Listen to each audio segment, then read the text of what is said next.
Okay. So we're going to make a motion? Yeah, we put up the motion, I'll read it. Right there. Thank you, Judy. You're welcome. Okay, I will, well, you want to open the meeting, Joe, and then we can. Okay, it's open. Okay.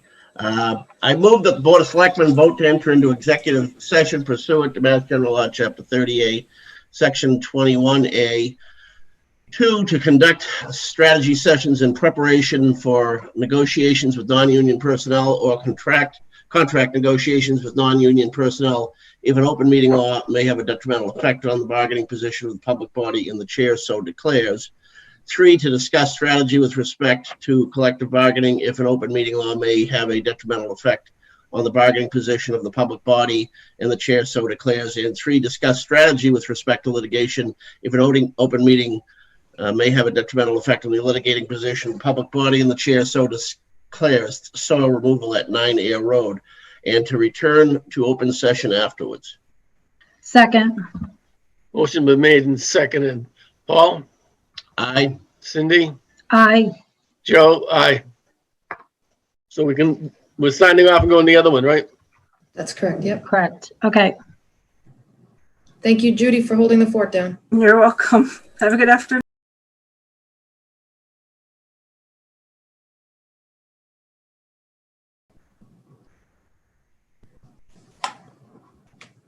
I'll be able to come back. Oh. So I guess we start. Okay. Okay, welcome to the Board of Selectmen for Monday, May 4th. The agenda shall be, we just get through executive session that lasted almost an hour further than we wanted. Organization, Pledge of Allegiance at the beginning, followed by department board updates on COVID, general discussion on COVID, internal discussions on town meeting logistics, initial discussions on operational considerations for reopening town offices, followed by public input and members' input. Item number 5 is the joint meeting with the Finance Committee and Director of Budget and Finance. Scenario 5 for the 2021 budget. Discussion on the Park and Rec budget for fiscal year 20 and 21. Item number 6 is the June 15th annual town meeting warrant report discussions. No review of Community Preservation Committee articles by Mitt Monzer. Review of other warrant items. Reopen the warrant. Place articles. Determine order of articles. Number 7 is public relations proposal from John Duffel, I guess it is, public relations. And then 8, Harvest Club cultivation site discussion, next steps, followed by town administrator, Littleton Apothecary community agreement, and the Park and Rec proposal for gifts solicitations and minutes. You want to lead us in the Pledge of Allegiance?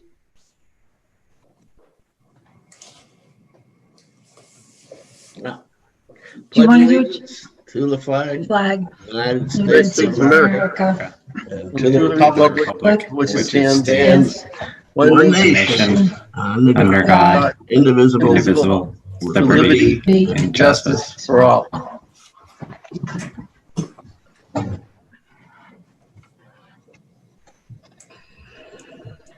Nina, how about correspondence? Thank you, Mr. Chairman. We received 5 pieces in this packet, and basically they all come from our cable franchise providers, Verizon and Comcast. They've got these annual filing forms that they must file, and I think that's as much as we really need to dive into it, probably, unless the board has questions. I don't have any. I think we're all set, board, on that. Yeah. Okay. Item number 3, department board updates.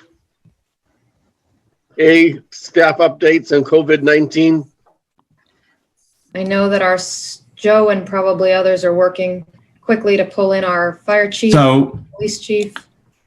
So this is Joe. Judy, you may have to elevate me to host because I can't elevate anyone in attendance.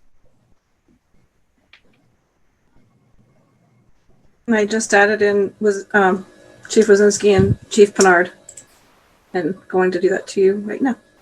Okay.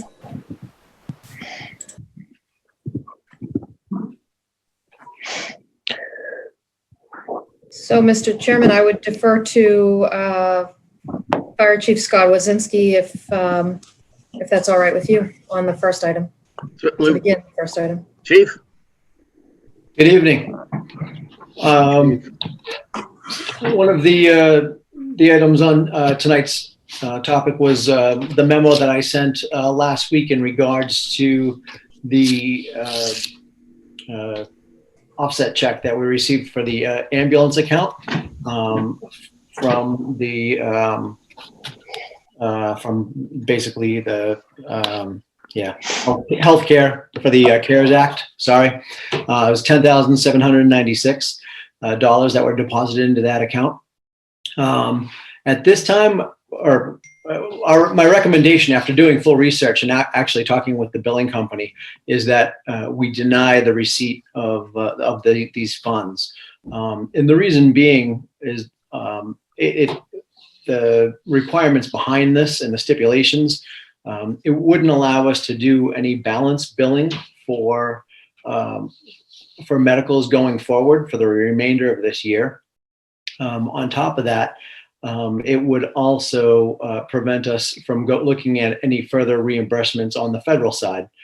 So since the governor declared a disaster, since his declaration, we're now eligible for federal funding and reimbursement. As part of that, we can actually go back and claim these funds for ambulance transports for uninsured patients for anything that relates to COVID. So in essence, we can actually claim this funding mechanism and put it back through FEMA instead of putting it back through DPH. So it would be my recommendation that we decline this, and when we do our reimbursements, we'll put everything in through FEMA and go for this portion of that reimbursement when we go for all of the COVID reimbursements townwide.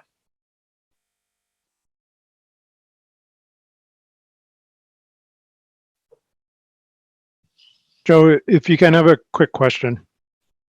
Okay, if I ask a question real quick. Yeah, because I can't find myself. Okay. All right, I'm back.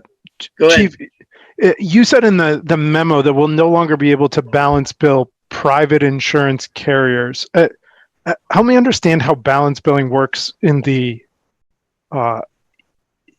ambulance world, because frankly, in a normal medical practice scenario, I find balance billing a pretty abhorrent practice. And I think that's generally true. There's lots of legislation floating around trying to stop it. So I'm trying to understand what it looks like. It's probably different in an ambulance context where you can't establish contracts with everybody. So how does it work here? So for all of the, so like Medicare, Medicaid, those are contractual. And I mean, they all have set limits. So there is no balance bill. But okay, for like the private insurance, you can, the insurance company say covers 80%, and then the remaining 20% or, would be billed out to the individual. And in some instances the individual would pay that at that point. It all depends on the contracted rate between each service. Now, Chief, is this the same with all towns, or is this something that is only certain towns who offered this $10,000?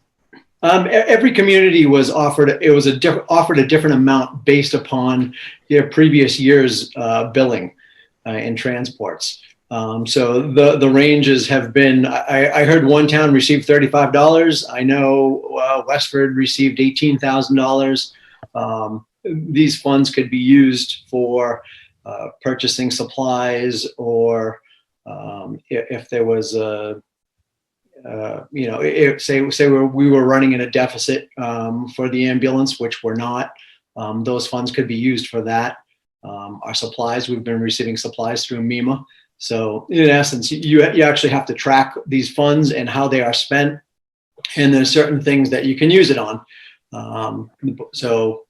Again, really looking at it, it's limited. You need to track what you're using these funds for the remainder of the year.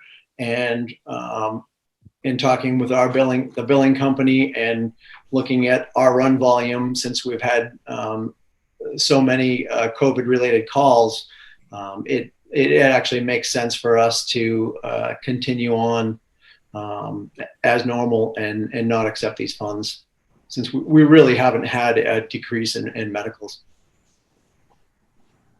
Thank you. So I'm okay with the idea of not accepting them based on the reimbursements coming from elsewhere. My challenge is really the balance billing aspect of this. And, I know we changed to a different billing company, and what we were told then was that this billing company will increase our receipts. And my fear now that they're telling us that they don't want us to do this because of balance billing is that they're increasing receipts by essentially threatening our residents to put them into collections if they don't pay for it. And that's where balance billing scares the hell out of me. So that would be one thing. I'll stop you right there, because we do not send anything to collections. So that would be bad information. But this is a common practice with all the billing companies. And when we had Pro before, they did the same thing. All of the insurance companies do this for all towns. It was the board's policy to not send anyone to collections. So if somebody isn't able to pay their bill, we take that up on an individual basis. And on that basis, I'm okay going forward, but it's important to me that there are other reasons to do this than just the balance billing aspect of it. Oh, absolutely. And like I said, the majority of it, balance billing is just a little portion. Mm-hmm. But what you could actually track and use these funds for would be, for like if we were running the ambulance service in a deficit, which we are not, and again, for supplies, things like that. So we'd actually probably go through the remainder of the year trying to spend that or be careful on what we were spending it on. But by declining it and, putting in for our the federal reimbursement at the end of this, it would actually, I think, benefit us more taking that route. Understand. Thanks, Chief. I imagine you probably didn't expect much pushback on that. Sorry to surprise you. No, I'd rather talk about it. Not a problem. Sure.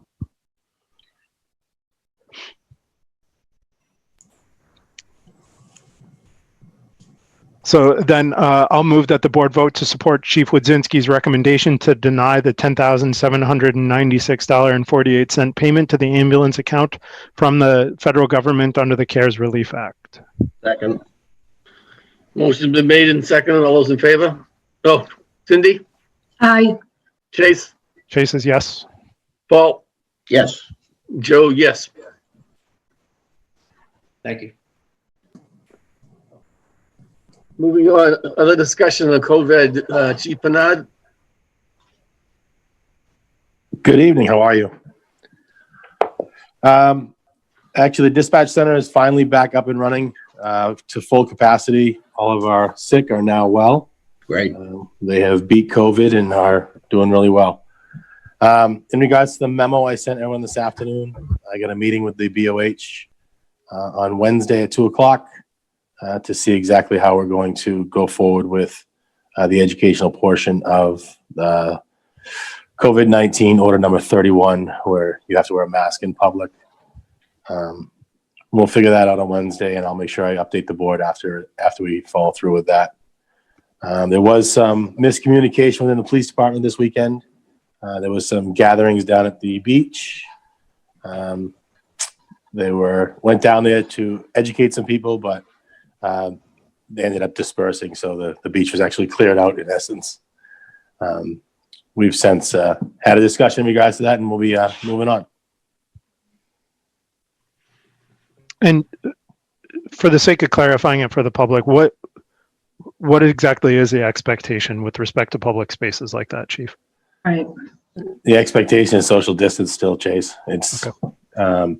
but right now, I'm not having our officers try to cite any fines at this point. Again, let's use it as an educational piece, remind everybody of social distancing. It is a small area down there. It was almost 80 degrees out on Sunday, so it was very busy down there. My wife and I actually took a ride up the Watatague Mountain, and there was probably 1,000 cars on 119 right there. It was crazy. Everybody's itching to get out, I guess. Right. So, but I'll make sure I update you guys after the meeting on 2:00 on Wednesday, if that's okay. Sounds good. That would be helpful. Thank you. Anything else, board? No. No. Okay. Nina, you want to go to the town meeting and what effect Yes, that might please, have? thanks. Joe, Judy, I'm not sure who to ask, but Joe Layden or Judy, if you could pull in our town moderator, Tim Goddard, our town clerk, Diane Crory, our LCTV director, Mark Crory, and I believe everyone else who would be involved in the conversation, at least at this stage, is already on the call.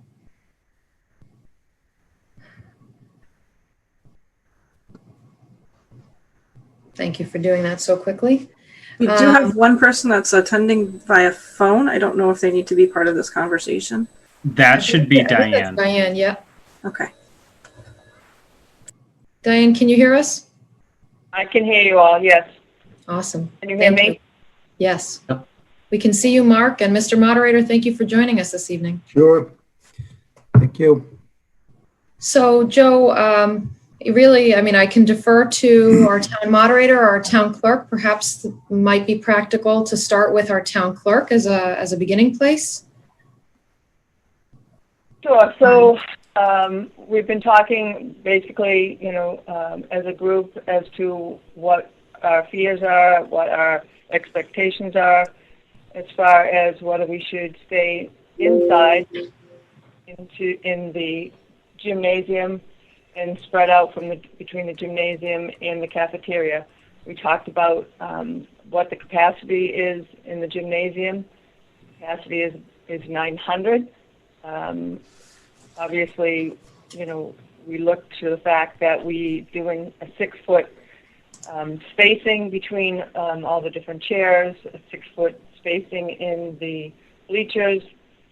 We thought that, most times we have about 400 people that participate. If we looked to bring that participation in the gym to about, if there's 400, bring it to about 200. And then if we use the overflow, what we call the overflow in the cafeteria, and we have another 100 people. So if we're thinking about 300 people thinking to participate, and we put another 100 people in the cafeteria. So now you have 300 people with the social distancing. I think we would be okay as far as the spacing is concerned. The other option we had talked about is holding it on Alumni Field. Concern we had with holding it on the Alumni Field, obviously the first concern is weather. So what do we do with the weather? We don't know what's going to happen. We have to look at the fact that if it's looking like it's going to rain, you should possibly have 2 different rain dates. And so we're looking at costs that are entailed with that, as far as, which Mark can speak about, costs with the screens and all of that. But we also have to talk about CART, which is the closed caption screening. So no matter what day we hold it, we have to have CART. So if we have it scheduled for Monday the 15th, we automatically pay $450 for that day, regardless. If we cancel it, move to a second date, we have to schedule for that day. If we don't hold it, we're paying $450 for that day. So regardless of what we do for CART, we're paying $450. So they don't have a cancellation agreement. That's just one of those things that it's in that written agreement. So that's one of the costs that we're going to have to eat no matter what. The other item, going outside, obviously, we're talking June 15th. We're talking mosquitoes. We talked about the fact that we could call and have it sprayed. They do come out and they do spraying for us. We do belong to the Central Mass Mosquito Control. They do come out. We pay for that. It's a service that we belong to. So they'll come out and they'll do that special spraying. We know that we have that in our budget. It's already there, so we don't have to worry about asking for that. So the only other issue is, in my mind, being outside, is how do we control the different gates? My concern would be safety. If we lock down the gates in a certain area to keep everybody coming in one gate to check in, what happens if there's an emergency and we've got those gates locked? So we could have check-ins at a couple different gates, but then what happens if we don't have those specific people that are supposed to be checking in at that specific side? We don't have those lists at that side. So we're going to have to look at the logistics as far as handicap parking. We're going to have to do extra handicap parking along that side, the senior parking along the different sides. So it's doable, but it's something that the selectmen are going to have to really think about. Is it just easier to just keep it inside, do the social distancing inside, and understand that, do we think that we're going to have 400 people? If there's nothing controversial on the warrant, are we really going to have 400 people that show up for town meeting? Mr. Chairman, through you, I would also ask that we ask our moderator if he has any initial comments. Please. Sure. Thank you, Mr. Chairman. I guess, my preference would be to have it indoors. We know how to do that, right? We've done that for forever, even with the remote room. Have we done a calculation as to what the capacity would be? Because, it would seem to me that 200 seems like a low number for the gym, and 100 seems high for the cafeteria. Even with like a 6-foot square around every participant, although I note that a lot of towns are letting married couples sit together and doing the spacing, off of it that way. But have we done a calculation as to what the capacity would be in the gym with the social distancing? Specific, a precise calculation. 200 sounds like an estimate to me. Through you, Mr. Chairman. So it's 900 is in the gymnasium. We can have up to 900. We don't put 900 in the gym. That's basically standing side by side throughout the whole gym, and everybody sitting like on top of one another. You can put 450 on the bleachers. We normally put about 300 chairs on the floor. So in all reality, we really put we can put 750 comfortably in the gym. If we had to, we could put more than that, but that's about the comfort level that we put there. In the cafeteria, we put about 300 plus in the cafeteria comfortably. So we talked about here, Diane. Can I just quickly jump in? I think it might be helpful for me, especially, to hear if the Board of Selectmen or the moderator or the town clerk have preferences, then we can explore further. Because if no one is interested, or a majority are not interested to explore a particular option, then we won't explore them further, and we'll put more of our approach into making one or the other scenario work. And to the town moderator's point, we do need to figure out what the capacity of the actual capacity of those spaces are relative to social distancing.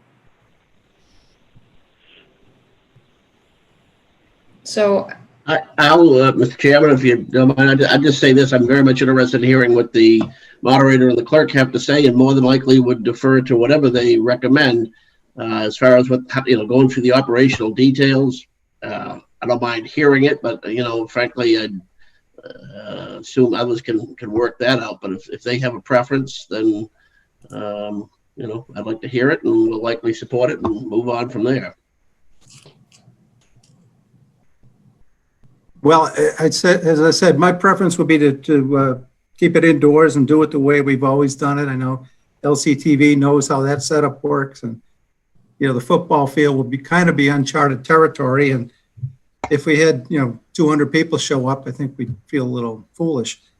I haven't seen the draft warrant, so I don't know if we've got anything that controversial on there, or if you asked me what the average attendance would be, I think I would have guessed 300. I wouldn't have guessed 4. But again, we've got to look at the space we have and what we think, how many people you can get in there comfortably, and then make a judgment based on what the warrant looks like. And we've had some pretty big ticket items in recent years on town meeting warrants, and it had the crowd to go along with it. So. That's my preference. I'll go along with what the board and what the clerk think is appropriate as well. I think I will say that a lot of towns have postponed their town meetings to June, and they fully expect to have to do it again.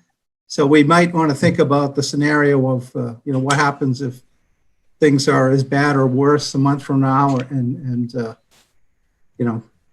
going into a new fiscal year without a budget, and the whole that 1/12 budget scenario, and doing a town meeting after that. And not to be gloom and doom, but that that possibility exists. So we should be prepared, to go forward on June 15th, but not be surprised if we've got to go to Plan B or Plan C. Did you have something you want to say?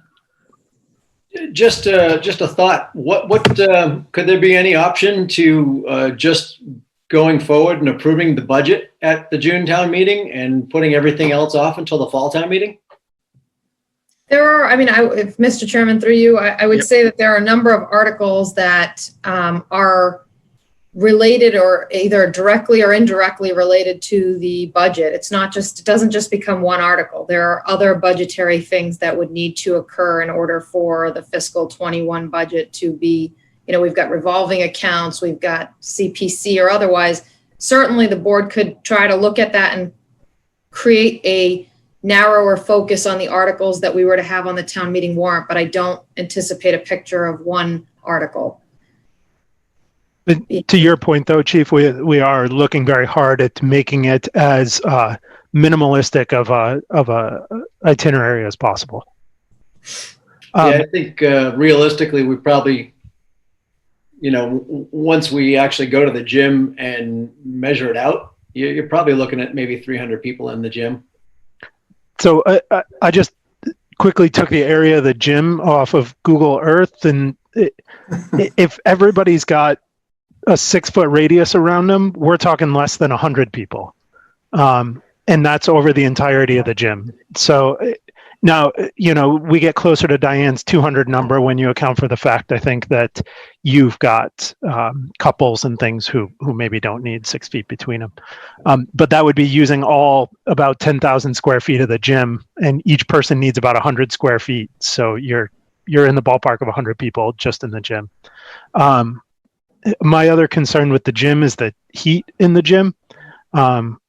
It could be, depending on the day, it could be dangerously hot in there and much more comfortable outside. So I think if we look at it a little more closely, I'd be interested to know what those numbers really look like. But my off the cuff says I think we actually only probably have one choice, and that's alumni field. Mark Crory, anything you want to say about how easy it is, like inside or outside, or any problems you see? Well, the biggest problem outside would be the screens.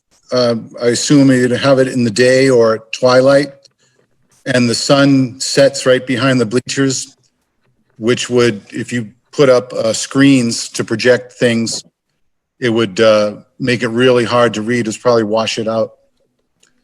So that, you know, also it's different staging outside on the field because you have to, it's not the same as inside. Inside you have structures that you can attach the screens to. You don't have that outside. You have to bring in your own, which is bigger and more expensive. Right now we pay around $2,500 or so for the indoor setup of the screens. So I can't give you a price for the outdoor, but it would be much more than that. I did talk to Diana about a couple ideas I had for outdoors, if you're interested in hearing them. So we have 3 parking lots, the middle school, where the buses are by the field, and then Russell Street School. And if you were to divide people by alphabet and have, say, A through F park at the middle school and use the side gate by the softball field as a check-in, and then have the next batch of alphabet, whatever that's determined to be, park by the buses and use the main gate where the ticket booth is. And then you have the other part of the alphabet park by the middle school and use the gate, the big gate that's over by the school, the middle school side. Now it would require more check-in volunteers, but at least people would know where they were parking based on their alphabet, and also where they would be checking in based on the alphabet. And you might get better 6-foot distancing by spreading them out in 3 locations. And then also, you know, you could, I don't know, I think it might speed up check-in that way. That was just a thought I had. Thanks, Mark. Board, any comments? I was just curious to hear, I know I heard Tim state his preference. If Diane had a preference, or maybe she stated it and I missed it. Through Chairman, I personally would prefer to stay in the gym. I just think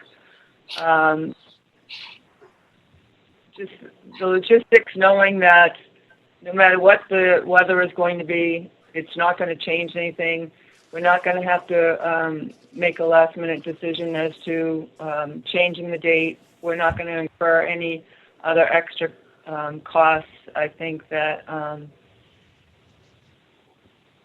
for me to be able to get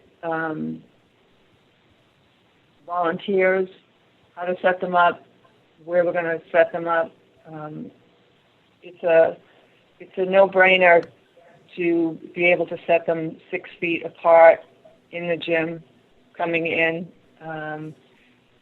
So I think logistically, for me to be able to keep it in the gym, it just makes more sense for us to be able to keep it there. I just go outside. Mhm. I think it's going to be much more difficult. I think we're just going to be faced with other obstacles that we're probably not thinking of right now that may pop up at a later date.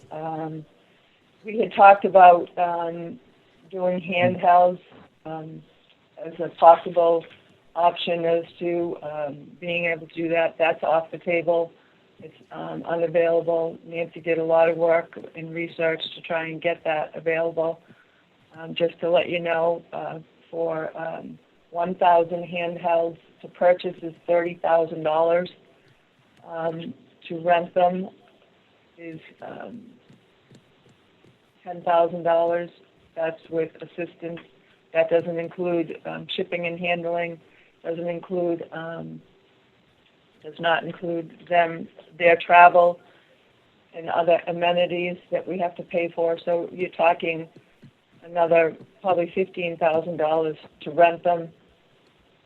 So it's something to look for possibly in the future, but it's off the table for this particular town meeting. But Nancy's doing a lot of work looking into it for us. But only one actual vendor has gotten back to her. She's done a lot of work on it, but like I said, only one vendor's gotten back to her at this point in time. But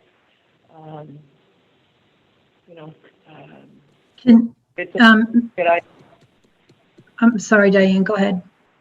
Yeah, it's a big ticket item that everybody wants us to be able to do secret voting and all that if they're distancing apart. We're concerned with being too close, not being able to vote in secret. Now you're 6 feet apart. You're not going to know how your neighbor's voting. So, and they don't want to be able to. Another concern may be the mics. How do we keep them clean? That's another concern. So, I don't know if Mark has any ideas about that, but Well, no matter whether we're inside or outside, that's going to still be a concern. So, yeah. Well, it's tough to keep them clean, to be honest. I thought about wrapping them in bubble wire, and that'll keep people from touching them, but that probably wouldn't fly. That was a joke. Sorry. You get cut off a little bit too. Right. But they do sell little screens, like little cloth screens that go over the microphones.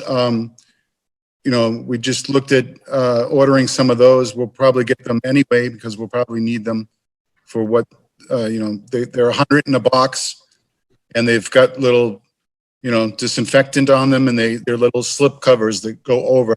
That'll protect the part that people talk into. But as far as people grabbing them or passing them around, yeah, that would be a concern, for that.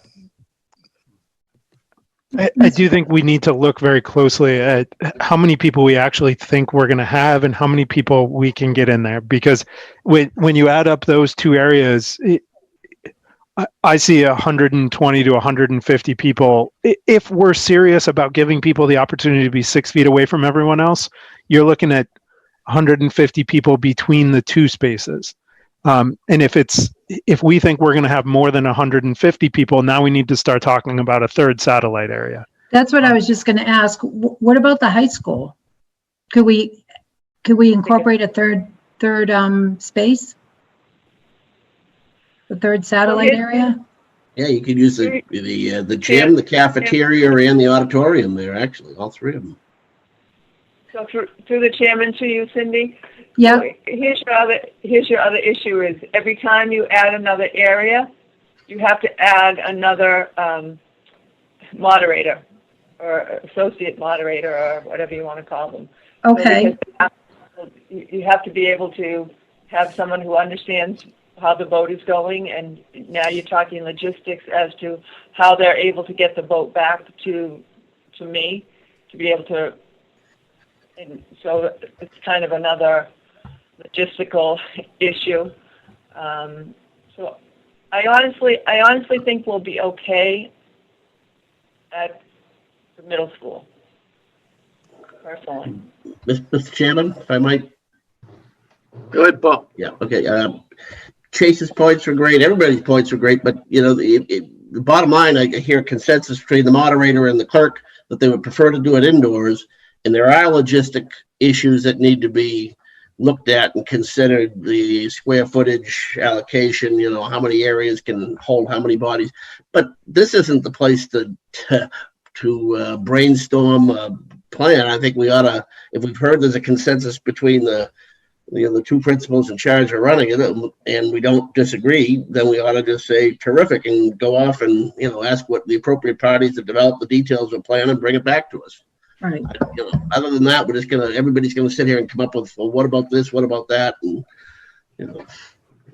I Good agree. point. So why Yep. don't we just let the town moderator and the clerk decide? Okay. Happy to work with Diane on this. Sure. And of course, we are interested in seeing what the details look like. Sure, no, understood. I apologize, I've got to jump off for yet another Zoom call, so thank you for. We know the pain. Bye, Thank Tim. you all. Good night. Thanks, Diane. Yep. Thank yep. you, Mr. I'll take Moderator. care- Thank you, I'll Dan. get with Bill Ma this week, and we can start measuring and see what it looks like, and we'll get back to you at your next meeting. Thank Get you. with Jim.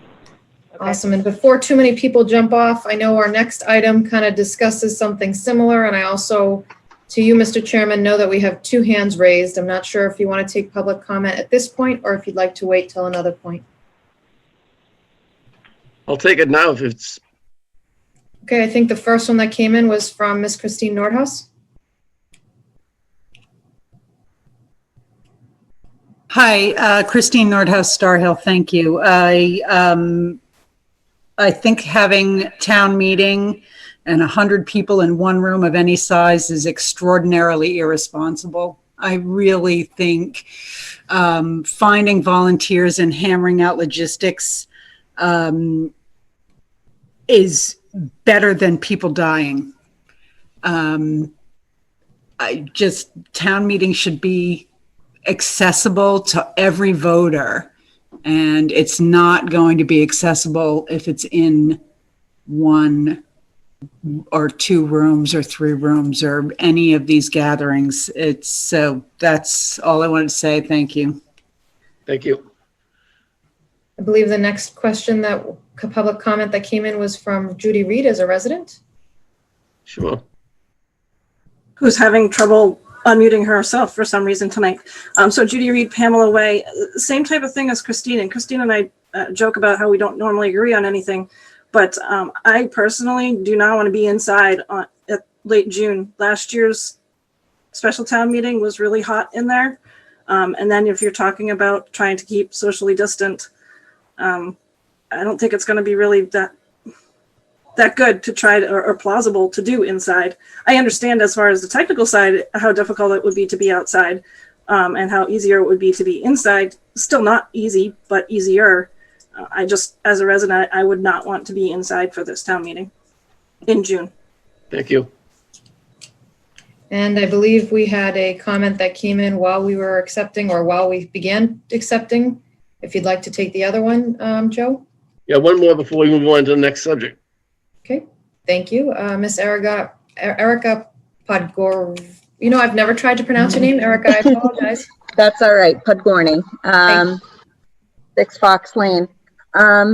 Same type of concerns. I'm concerned we're not holding graduation because it's not safe to have that many people congregate on Alumni Field. I can't imagine being in the building. It wouldn't be accessible to people, to the voters.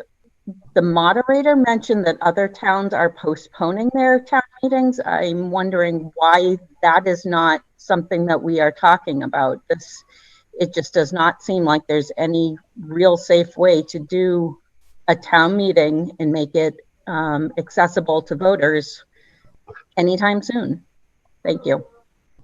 Thanks, Erica. We'll take it under advisement. Thank you. Nina, you want to go on talking about the reopening that happens or when it happens? Right, I'd be glad to. One last thing, if I may, Mr. Chairman, on this subject is I believe, and I'm going to check with town council, that our logistical challenge in the location of town meeting, I believe it would need to be decided at our March 18th meeting. And that is because we'd be posting the warrant the following day, and I believe you'd have to have a location certain. I'm sure there are ways to move the location, but if we are considering in any way, shape, or form looking at pushing it out further, I think I just want to make the board aware of the timing challenges we have headed to us on May 18th. Okay. So as far as the next item with regard to the opening, I would ask that our town our chief of police, our fire chief, and our finance director, who was involved in that initial conversation, our assistant town administrator, and I'm certain I'm forgetting someone here, be pulled on or put back on so that we can discuss further. In summary, I think the bottom line for all of this is that we expect that the governor is going to release guidance come mid-March. And the governor's guidance is going to largely help provide information for us to consider as a local government as to our opening or reopening, so to speak, of town hall or other public places.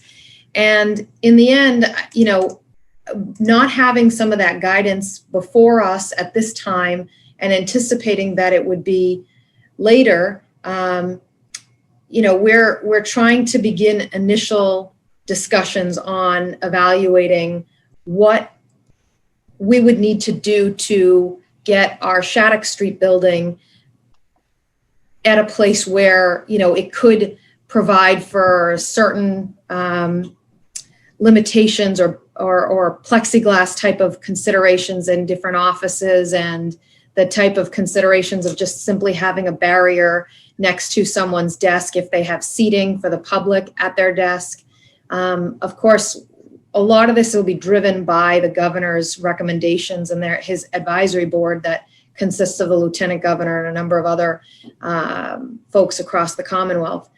So, you know, I think that this one is more of we wanted to be here to answer any questions that the board may have, hear the board's concerns or feedback on the subject, but I'd like to essentially establish a little bit of a group, call it a task force, call it just an ad hoc group, call it what you like, to go through some of our public spaces that are open to residents and those that are available to residents if they're pulled into a meeting or into an office to have a private conversation, and ask our fire chief to work with our regional health director, our building inspector, and our building supervisor to evaluate our buildings as a first approach as we wait to hear a little bit and we plan on our own end our implementation strategies.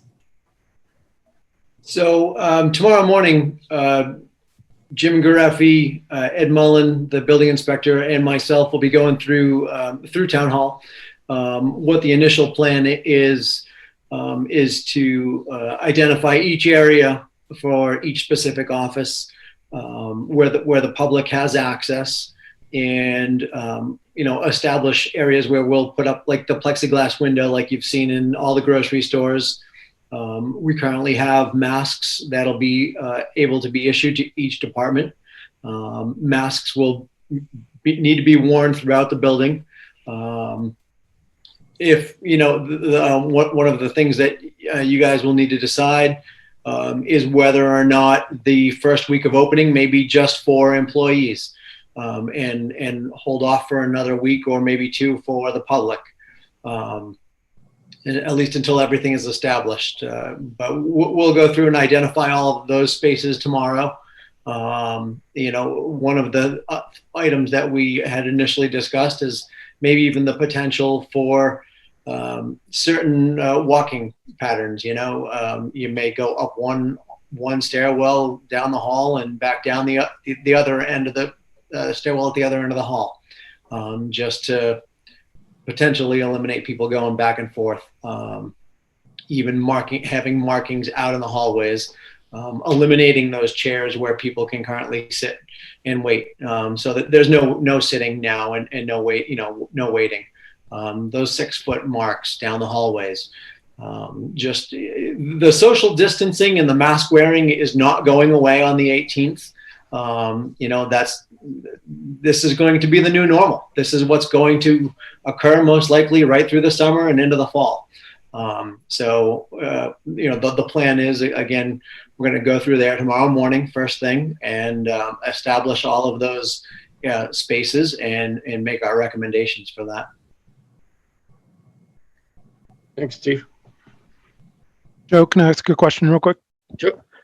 Chief, when you say establish the spaces, are we contemplating having spaces that the public currently doesn't interface with members of town hall in utilized for that, like the multi-purpose room or the large meeting room or something, so that let's say, I don't know, someone has a sort of office hours in the large meeting room on Mondays and Wednesdays and somebody else on Tuesdays and Thursdays.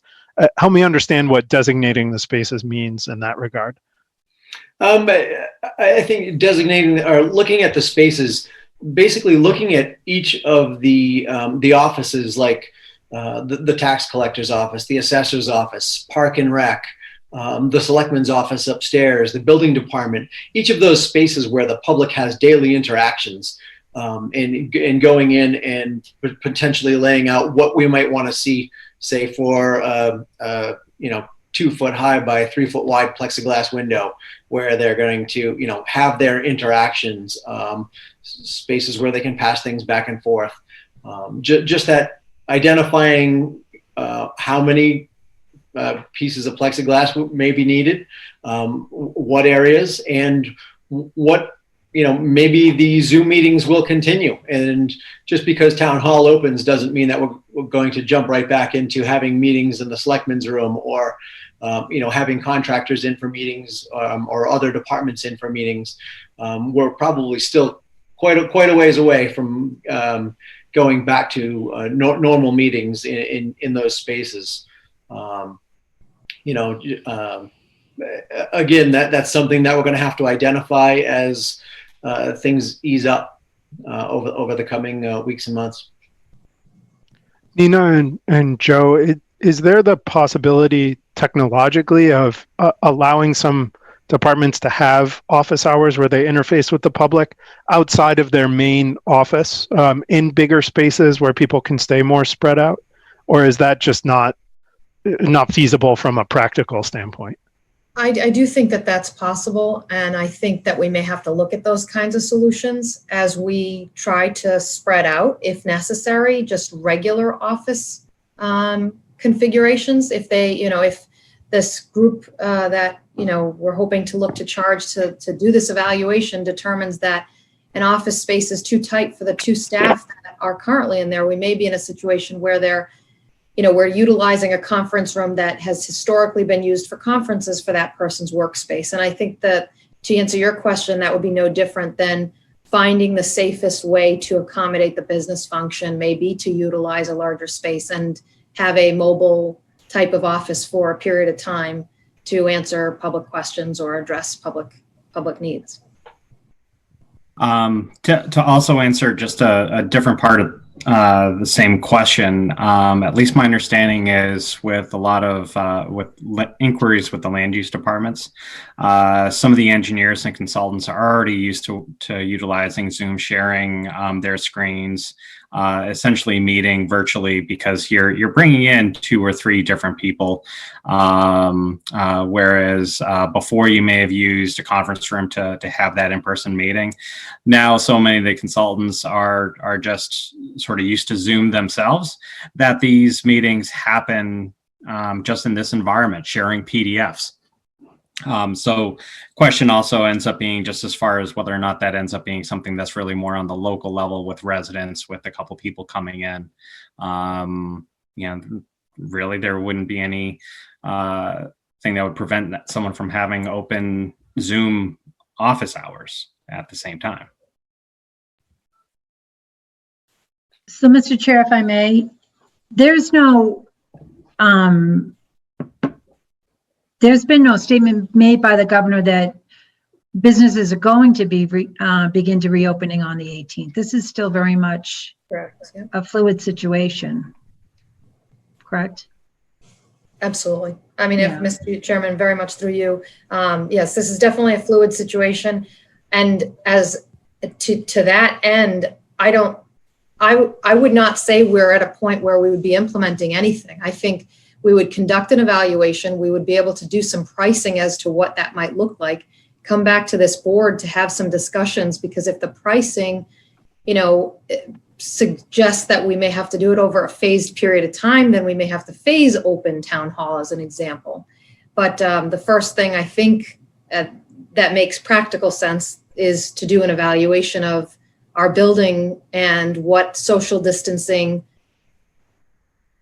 criteria or how we can implement social distancing, because to the chief's point, we don't anticipate that when things do open up that we're going to go back to a world that we had before that did not try not to do the double negative. We anticipate we're going back to an opening type of scenario that still includes social distancing. Right. Whenever that is, to your point. Okay. Right. So unless the board members have other comments, I mean, I would just through you all have the evaluation completed and move forward to bringing this back at a later date, understanding that there may be financial implications which we haven't considered for the fiscal 20 or fiscal 21 budgets. That's part of the reason Cheryl's on the call with us right now. Okay. Sounds good. Understood. Sounds good. Please be creative in how you approach it. Okay, moving on. Public input.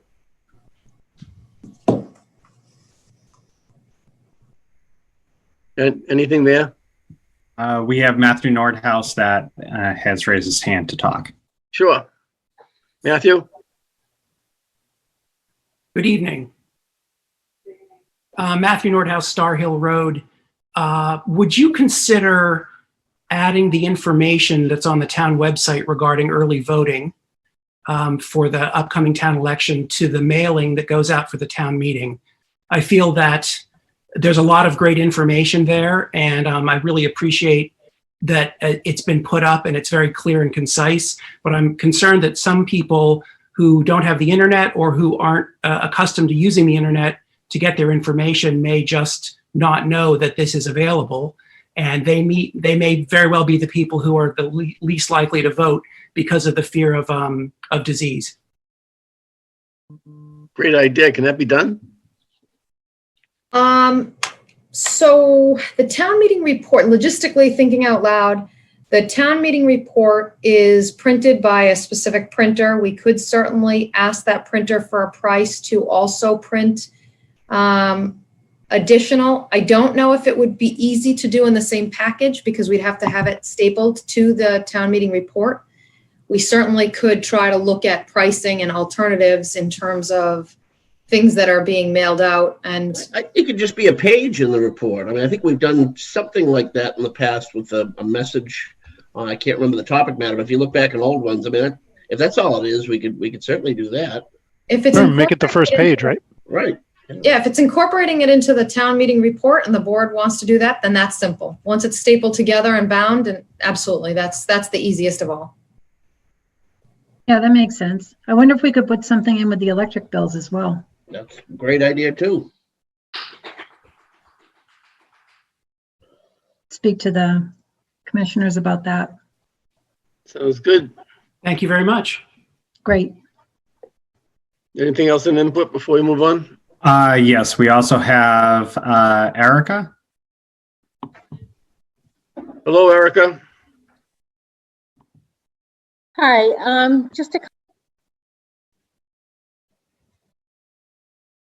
You get cut off, Erica. I think she got bounced out and just got added back. can you hear me? Now we can. Okay. A couple questions. The first has to do with enforcing the governor's order in regards to masks. The Board of Health had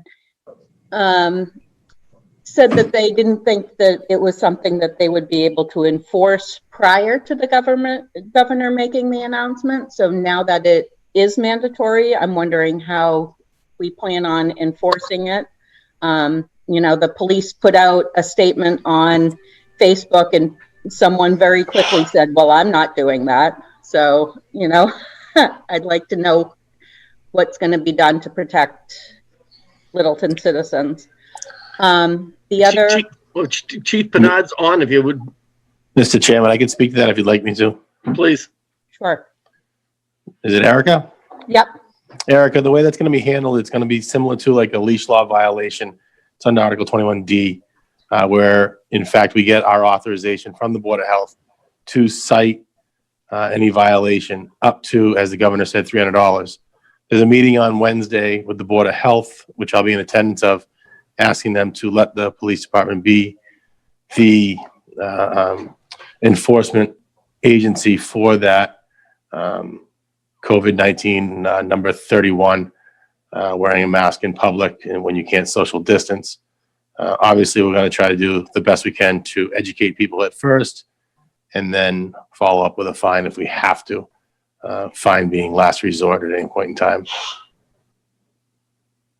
Okay, thank you. You're welcome. I had one other question regarding the election, and I was wondering where people might be able to get information this year. I don't know if there is going to be a candidates night of any kind, or how people will be getting information about the candidates, and then also if that information will be available in such a timely fashion that people who choose to vote by mail are able to get the information, process it, make a decision, and mail their ballot back in time for it to be counted. When you say that, Erica, do you mean getting information out about each candidate?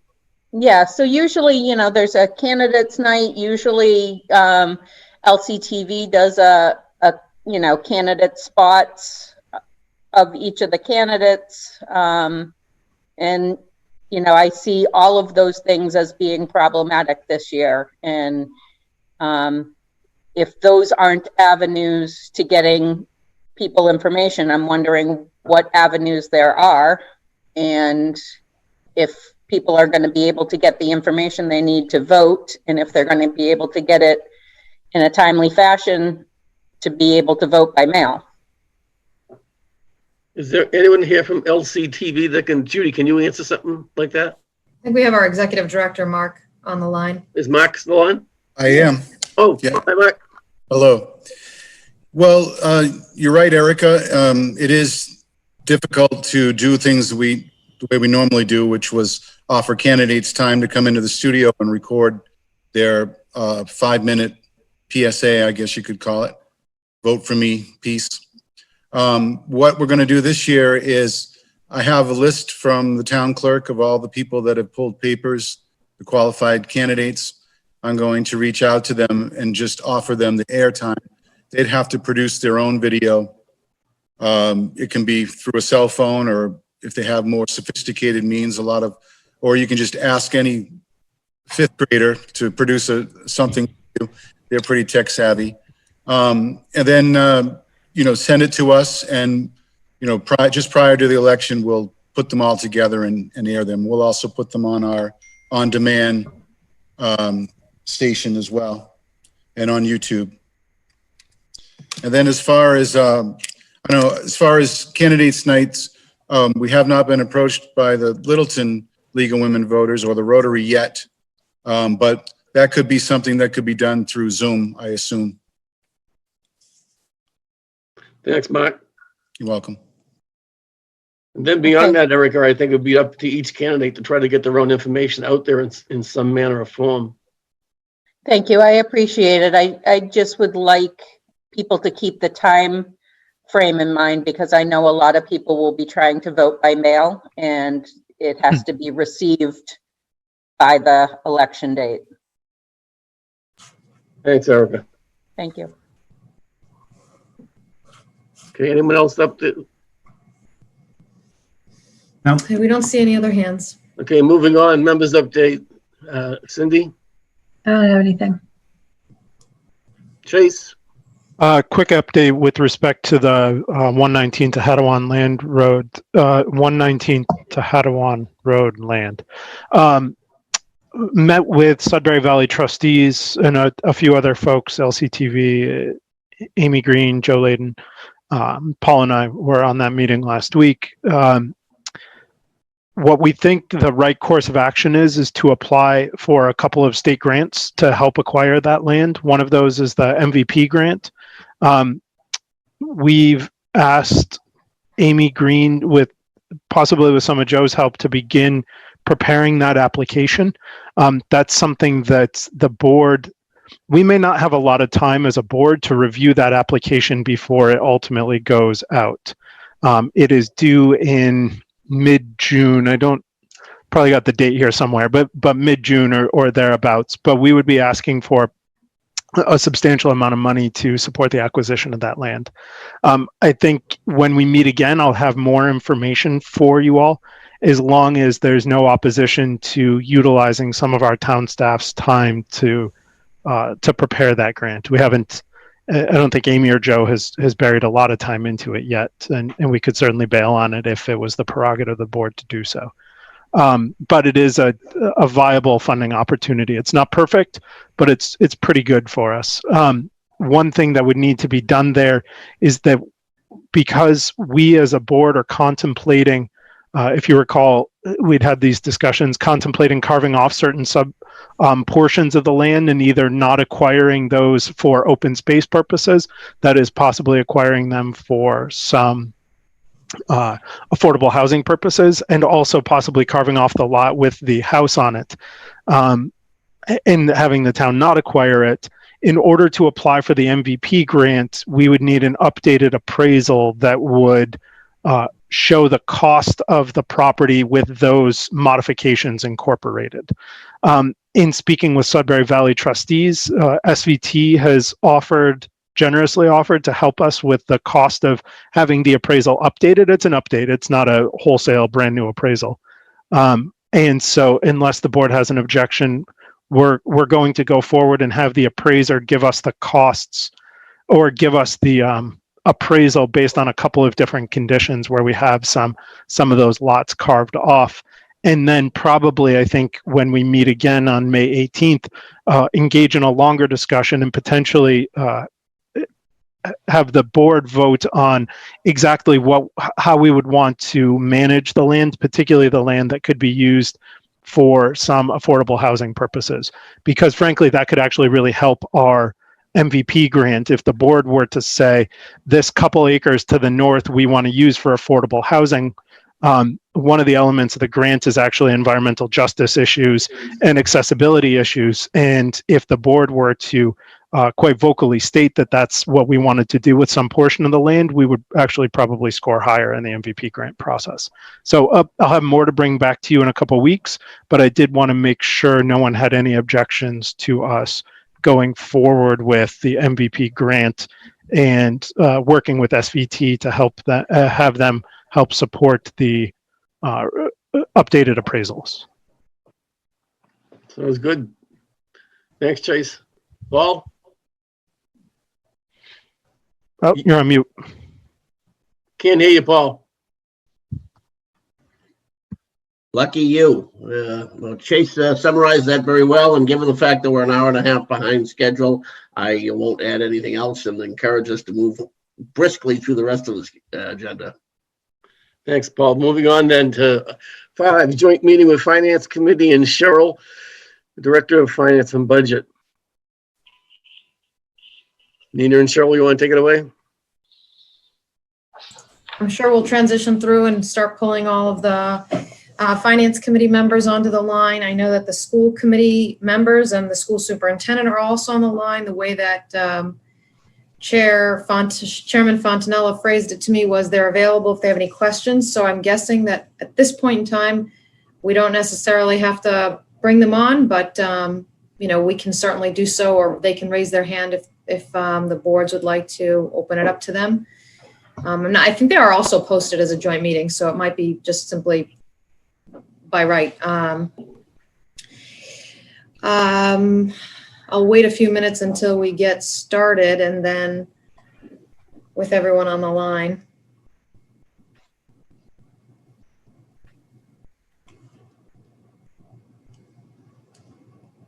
Then, Mr. Chairman, through you, I would turn it over to our finance director and or the chair of the finance committee.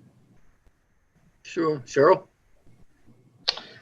Yes, thank you. So based off the meeting that we had last week and the decisions that were made during that meeting, We prepared another calling it revenue scenario 5. And so those adjustments were, we removed the facilities director.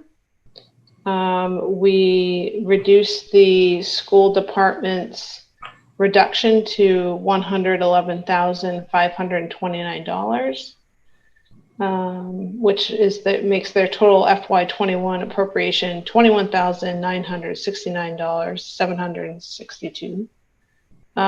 We added back in the $25,000 for the continuation of the space needs study, and the small amount that was remaining of the facilities director's salary, which was $11,893, we put that back into the finance committee reserve fund.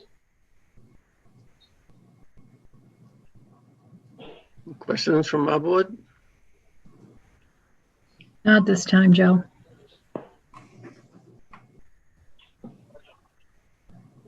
Mike, Nella, anything?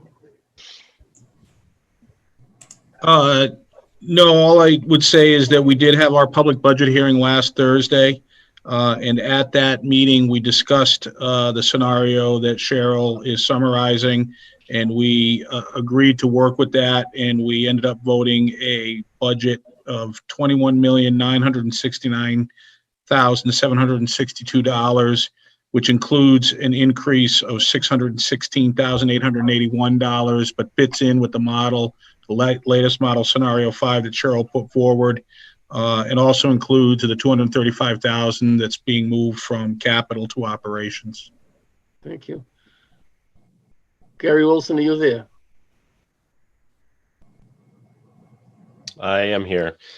No, it's kind of a boring night this night for us. We reviewed this, unless some of my other board members on FinCom have any comments they would like to make reference to it. I think we're all in agreement, at least right now, that this is the way to go forward. You know, if this town meeting gets pushed out another month, which could very well happen, things could change. We didn't really have much activity over the last week that was completely significant to what we experienced prior. So the situation is where it is. I think the finance team is comfortable with where we're at and how conservative we're being. After listening to some of the state's response and the federal side of things, but I'll put it out to the board if anyone would like to speak.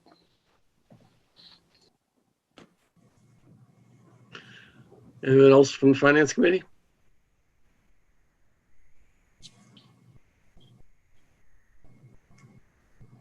Alan, did you have your hand up? Yeah, I agree with Gary. I think that this is a much better scenario than we had in the beginning. And I think the board pretty much is behind that. So thanks very much for all the work that Cheryl and Gary and the others have done. And Mr. Chairman, I'd just like to echo that. We hashed through the details of this for those out in viewer land. Last week we went through the details, and this week we're seeing the the product of everybody working together. That includes all our professional staffs in the various departments and all the volunteers and the boards and committees. And it's a tough thing to face up to, and I appreciate the way everybody stepped up. Thanks, Paul. If nothing else, can we, Mike Zeldin? Michael Zeldin, 11 Low Ann Street, through the chair.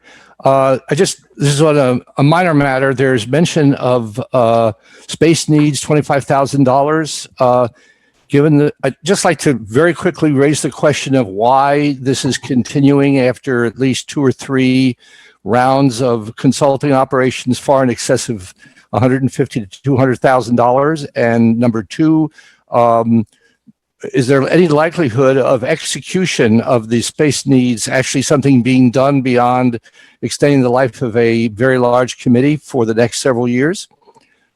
It's $25,000 that the town could use for something immediate, as it were, the next year or 2. So I'd just like to find out what the status of this. Because of all the items that were on the high priority list, this is the one that carried with it not only a large expense. I'm speaking now just from the background I have as the chair of the Master Plan Implementation Committee. This one has a rather long lead time because of the, shall we say, complexity and all the things the town would have to do in the next several years. So I'm just wondering if this is a $25,000 amount that we could wait until later. Thank you for your attention. Thanks. Cindy, do you want to mention anything? Certainly. Thank you, Mike, for commenting on that. Nina, I don't know if you have anything you want to add to this. We're right in the middle of a study looking at a space. We have the architect firm that we've been working with for a number of months now. It wouldn't make sense to stop progress right now at this time. We want to finish the study that we started, and we've made a lot of progress, and we're nearing the final phases of this project. So that's why we're continuing suggesting that this appropriation be made at this time. Thanks, Cindy. Okay, anything else you want to move in the second part that has to do with the Park and Rec? I would actually, so a couple things. First is there would be a motion that would be prepared, but before we even potentially go into that motion, I would suggest, Mr. Chairman, with your agreement and the board's agreement, to have a discussion about the $500,000 amount that was allocated for the police department. I know we were going to have Steve Moore on this call, but I don't see him. Oh, there he is. Great. Thank you, Steve. Mr. Chairman, through you, I think it would be appropriate under this agenda item, because it involves the FY21 budget, capital related matters, that we discuss very briefly the police station project budget. Sure. Steve? Thank you, Mr. Chairman.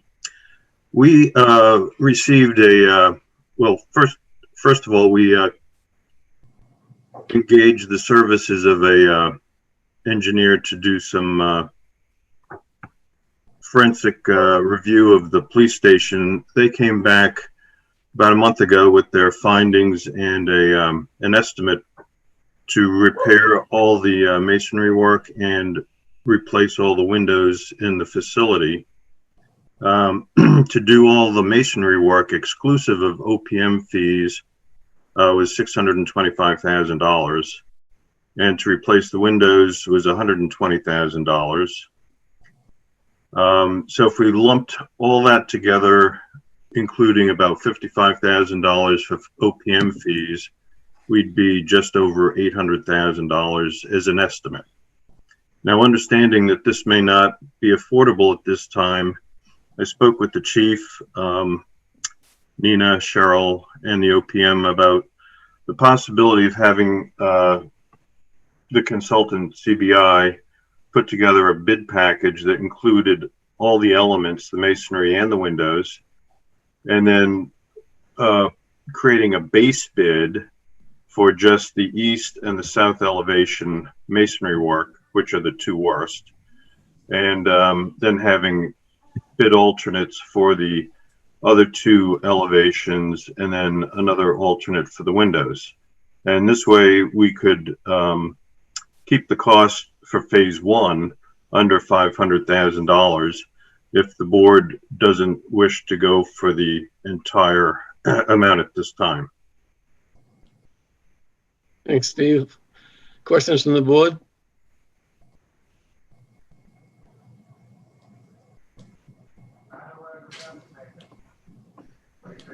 Nina, or anything? No, I mean, I just wanted to call to the board's attention that there is a scenario by which the bids come in and we are not able to take up all of the alternates that that could potentially be bid out, and that we're going to be constrained to $500,000 unless we're looking to make a modification to that proposed appropriation. Thank you. Do we want to move on to the Park and Rec now then, or do we need a motion? I would recommend a motion if we're, and Judy will pull it up right now. Thank you, Judy. I would recommend a motion to set the fiscal 21 budget. I'll move that. Excuse me, before we start, just as far as FinCom's concerned, Nina, when does this have to be voted on? Because we do have a finance committee meeting next Tuesday, and I don't want to take up all the time with the board, but I think we wanted to kind of vote this with all the finance warrants at that time. Is that possible, or should we vote on it tonight? I think I hesitate a little bit because of the timing. In order for us to make the town meetings currently scheduled on June 15th, we would have to finalize the warrant as well as the town meeting report on Monday, May 18th, so that it could go out for publication on Tuesday, the 19th.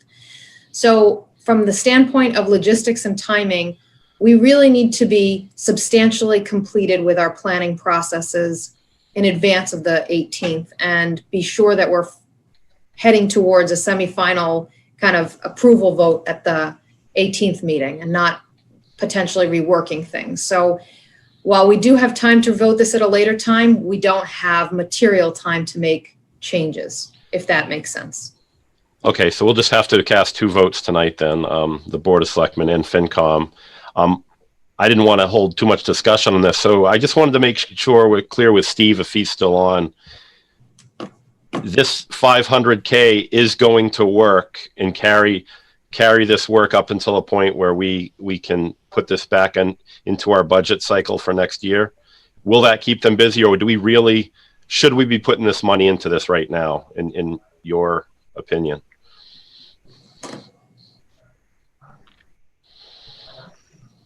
Steve, are you still there? He is not. Oh. Okay. Let me see it. Would you like me to try to, do the boards want me to try to get him back? Yeah, I haven't been too much up to speed on this. I think that's a new number for our board to hear. That's why I just wanted to make sure why I wasn't fully comfortable with voting right after hearing it. But he seemed to be okay with the 500,000 right now. But at the end of the day, the work's got to be done, and it's gonna cost about $300,000 more. Unless, I'm one just to get everything done, but if we're going to put this off, and that's what the board decides, then I'm okay with it, unless other FinCom members want to chime in. I've just sent him a message to see if he can jump back on. I haven't heard back yet, but we can always potentially take this up after we do the Park and Rec to see if we have some more time to get Steve Moore back on the line. Great, thank you. Before Steve comes back, though, Gary, I agree. I'm not usually a fan of doing things in half measures. The fact that the 500 gets us the worst of it makes me less uncomfortable by doing it piecemeal, I guess. And I just don't know where the other 300 comes from. That's sort of backing into it. It's very much a tail wagging the dog kind of thing. But I hear your point that half measures is typically not a great way to get things done. So we're going to wait for Steve and go on to the Park and Rec right now? Okay. Cheryl, do you want to lead this, or Alicia?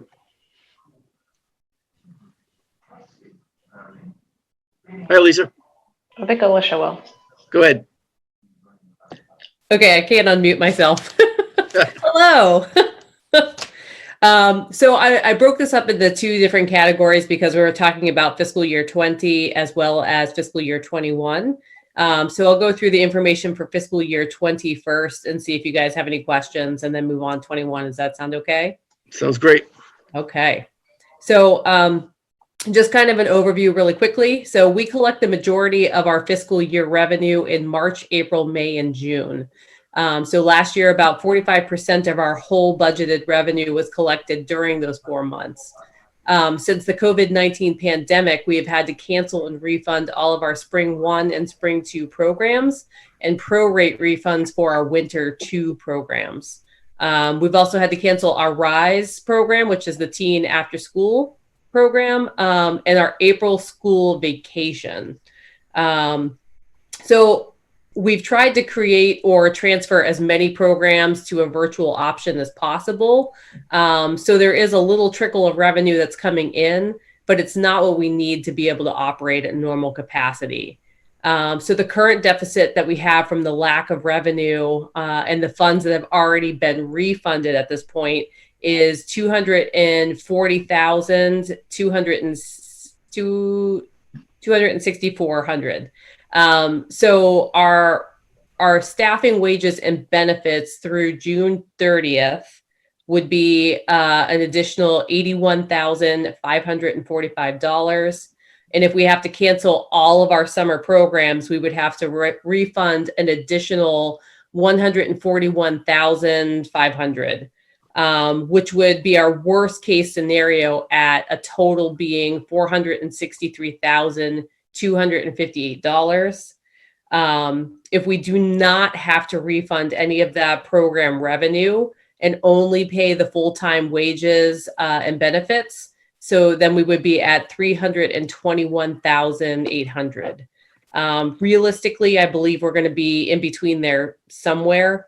And that just depends on the guidelines that we get from CDC of when we can open programs, how many programs we can actually have to see what that will look like.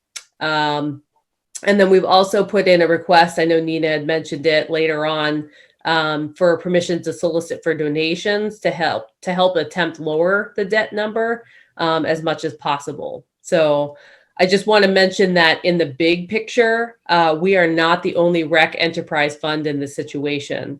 On April 21st, 2020, MRPA, or the Massachusetts Recreation and Parks Association, held a special discussion on financial repercussions of COVID-19 pandemic. And the majority of the 50 attending departments were in a debt ranging anywhere between $400,000 to over $1 million. So the MRPA executive board is now working with the state advisory board. So we believe that we should have more guidance by the state about mid-May about what programs will look like and when we can actually start to run them. Finally, the solution in the area of solution for this issue. Nina, Cheryl, Steve Venuti, and I have discussed a couple of different options for dealing with the debt. And I've also spoken with the Park Commission. We had a special meeting last week. And at this time, it seems like the most supported option is to go with an appropriation from free cash at the June town meeting. So I know that's a lot of information. So I'll definitely throw out any question, or if you guys have any questions, or if there's anything, Cheryl, you want to add. Cheryl, anything? No, I think she summarized that quite well. Okay. FinCom, any questions? No, it's just the same concerns as last week, but I think it's really is truly a waiting game as you await more news, hopefully good news Right. for the summer. Yep. Joe, I've got a question if Yeah. we can. Alicia, help me understand this. So those numbers that you're talking about, a deficit between, do I understand you correctly that you think the deficit will be somewhere between $321,000 and change and $463,000? Yep. Okay. Is that a deficit? Is that a decrease in revenue, or, for lack of a better word, a decrease in profit? Because as we cancel these programs, certainly there's a lot of revenue that's not coming in, but I would presume that our costs are dropping precipitously as well. So help me understand how those two things fit together, and what's the actual budget number? Because when I look at this and think about this, that in principle, the only thing that the town covers out of the Park and Rec side is your salary and Tim. So if we were to cut all of our programs, we would, in my simplistic understanding of the world, only have sort of your salary and Tim's, and I think, some other overhead things. So clearly I'm misunderstanding something there. So can you help me understand where that number is coming from? So, and this is something, we talk about this at every budget cycle. So we have 6 full-time staff. So there's still 4 other full-time staff that these programs pay for their wages and their benefits. So you think about, those folks working, and we still need them to be on the payroll, because as we prep for, so let me put it this way. In a normal year, when we're prepping for programs, they're already working as hard as they possibly can. Now we're throwing in having to create policies and new procedures and having, conversations with the Board of Health and all of these different things, and having to create, job descriptions for camp nurses and camp custodians, which I'll get to in the second part of this. So the workload has gone times 3, right, in comparison to what we normally do. So we desperately need them to stay on and be doing the work, because we will not be prepared when we're ready to get the green light to move forward with our program if they're not doing what they're doing now. So if I can just add to that also, Chase, one of the things that we run into at this particular time of year as well is a lot of our programming is contracted through vendors. And basically they're spending the expenses that you're referring to because of our revenue sharing that we do with them. They, take a larger percentage of the profits because they're doing things, whether they be at their brick and mortar stores, or they do things that they're supplying the supplies for. Whereas most of our expenses when it comes to that is for the summer operations, to gear up for camp, to pay for things at the beach, to do our equipment. So that's where you see our bigger like equipment and operating pieces come out of our budget, not necessarily in the fall and this winter and the spring semesters. And so of the $320,000 to $463,000, can you help me understand what approximately, I'm not going to hold you to these percentages, but approximately what the breakdown is between our town staff versus external vendors within that amount? I don't know if I could break it down in percentages, but the reality is, if you think about it, I mean, at this point in time, what did we say? It's 800 or 81,500 to get us through now till June 30th, right? Mm-hmm. So now backlog 2 months of that, right? And then we also, for all of the programs that people had already signed up for, had paid for, we now had to refund them all of those monies back. But So, in that scenario, are we paying the people who are going to put those programs on? I guess my thought would be if we're refunding the money, we're also not incurring the cost, right? correct. Yeah. Okay. Unless, as I had mentioned in winter 2, we ended up having to do prorated refunds. Sure. So Okay. yes, the instructors did get paid for the portion of the program that they did actually teach. Okay. So when we talk about a shortfall of 320 to 463, that's not a shortfall in revenue. That's the net shortfall. Yes. That was a poorly phrased question. Yeah, I'm like, Okay. Thank you very much for clarifying that. Sorry if you've explained that 4 or 5 times and I'm just catching on. No, and that's absolutely fine. Like, we want to answer all the questions people have. So, yeah, go at it. Any other questions?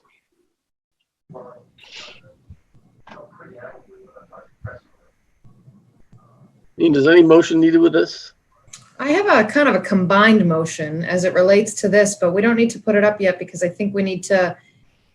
So we've kind of discussed the FY20 piece, and you can, certainly the board could take it up in separate motions, but the way I've drafted it is to kind of do both at the same time, and it's only on the PowerPoint, it wasn't in the packet. But the other component is the fiscal 21 budget, and I'll just start off really high level if that's acceptable to you, Mr. Chairman, and then ask Alicia to dive in if the board members and both boards would like more information. Because of the way that the town meeting warrant is required to be built, in other words, we can't put on a town meeting warrant that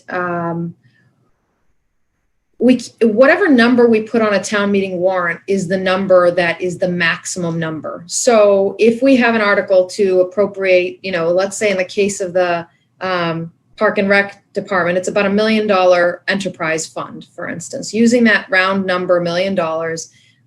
If we were to put in a smaller number, we could not at town meeting then increase that number. So understanding that there are a lot of unknowns that are before us, Alicia has prepared a kind of using the guidance that I was providing her and the guidance that I think Cheryl was providing, and they can jump in and correct me if they have a different perspective on it. But ultimately, if we use the guidance to understand that whatever we put on the warrant is our upper end number, then we would actually, it's almost recommended to do something that we don't normally do, which is actually put in an upper end number that we think may not even be reachable, and then budget to a lower number so that we don't hamstring ourselves during the year if things dramatically change with this pandemic. And the idea would be that as we learn more information between now and town meeting, we may, in fact, on town meeting floor, be in a situation where we're talking about reducing those numbers to a number we're more comfortable with, because some of those realities have been presented to us, and we know that we're now going to be, certain orders and certain policies come into play. For instance, hypothetically, if the governor and lieutenant governor were to provide an order that camps are going to be closed, and that we would know that would how specifically that would impact the Park and Rec department, and it would dramatically change their fiscal 21 budget. And we may be in a position where we could make that change on town meeting floor through further discussions of the different boards. So obviously, concept being using the best information we have in front of us at that time. The best information we have in front of us right now is limited. We don't have enough information to be able to say with certainty that we won't experience a typical year. None of us think that we will experience a typical year, but again, in order to manage to be able to have the most flexibility, Alicia would work, assuming the boards were agreeable to this concept, and you should ask questions to further understand the concept that we're looking to do. This would be a scenario by which we actually manage to a lower budget than perhaps what is voted at town meeting. Cheryl, Alicia, through the chair. Yeah, I think, that's a good representation. So we have the original budget that we put in, and we would propose that we keep that budget. But we have created a pared back emergency budget, if you will, that we would run in-house, knowing that it allows us to focus on the most important programs and programs that bring in revenue to the department. And we would cut back on programs that aren't successful and severely limit special events that are, at no cost to the participant. So the main reason is, as Nina had mentioned, that we can't increase the budget later on when we get to the place where COVID-19 restrictions have lifted. We all feel like it's never going to happen, but it is. It's coming. So in the hopeful aspect of that coming sooner than later, we want to make sure that we have a budget that will allow us to get back to being able to bring in that revenue. If we're focusing on having the original budget, but operating on this emergency budget, the other positive is that, we're bringing in extra revenue so that we can get our reserves up to a healthier, more stable number, so we can prepare for issues like this in the future, because, we don't have a whole lot in there right now to help us get through this. So it is something that, we do need to be able to think about that. So I don't know if there's additional questions. Glad to answer them. Sure. Mr. Chair, if I may. Yes, please. Alicia, so you had mentioned something about hiring a custodian and a nurse. Could you talk more about that? Absolutely. So the reality comes down to that we really don't know what guidelines are going to be handed to us. There were CDC guidelines for summer programs, youth summer programs, that was linked to the Washington Post. So we've all kind of jumped on that. And luckily our department, we've been like really in sync with it. So, we're according to what that document says, we could probably start tomorrow, that we've got it that close. So one of the things that could potentially be an issue, and we've balanced this out by, we're not going to offer field trips this year. And it also solves the problem of, A, are any of those locations actually going to be open? And B, busing issues, right? Do we have to get more buses to spread kids out? So that's a rabbit hole we don't want to go down. So we've pared back a lot of the expenses, but with that, there's going to be an increase, we expect, on the staffing portion of it. So we expect part of the CDC guidelines to tell us that we are going to have a camp nurse on site. In past, with accordance with our Board of Health licensing, we've only ever had to have a healthcare consultant, and that was a consultant, so not on site. And we also believe that we're going to have to be able to have a camp custodian that would specifically be focused on sanitizing areas and, making sure that, again, surfaces are cleared, a lot like George, after we closed, or right before we closed the town hall building, he went through and was constantly cleaning, desktops and, front desks and banisters of stairwells and all of those things, door handles. So we expect that we'll have to have a position like that as well. So they're temporary full-time positions just throughout the pandemic? It would not be a full-time position. It would be a seasonal position. Okay. Yep. And it would only be for Camp T. And we are hoping that, yes, it would just be necessary for this realm that we're in right now with the COVID-19. But it's hard to say, will they expand this into future years and this will be required? If that's the case, then, we add that into our budgeting and the rates have to go up. But as we're talking right now, our goal as a department was to be able to keep the rates what they have already been advertised as, and still be able to meet the requirements, that are going to come down from these guidelines. For us, it's really important. We know that a lot of families are going through financial struggles right now. They've either been laid off or furloughed or lost jobs. So we want to be able to work with families, and, this essentially what we're providing is essential care, because, families that are trying to get back into the workforce to start the economy back up, they're going to need that childcare. And this is, with school not being in session in the middle of the summer, this is absolutely an important program to move forward with. So we're balancing trying to still be affordable for the families, and still be able to provide everything. Okay. So, so you're hoping to still have Camp Tehadawon, as you just were saying. Absolutely. What are the plans for the lake, for programming down at Long Lake? Tim's here, so I will let him talk on that if he'd like to. Okay. You're there. Can everybody hear me? Yeah. I was waiting for the microphone to go away.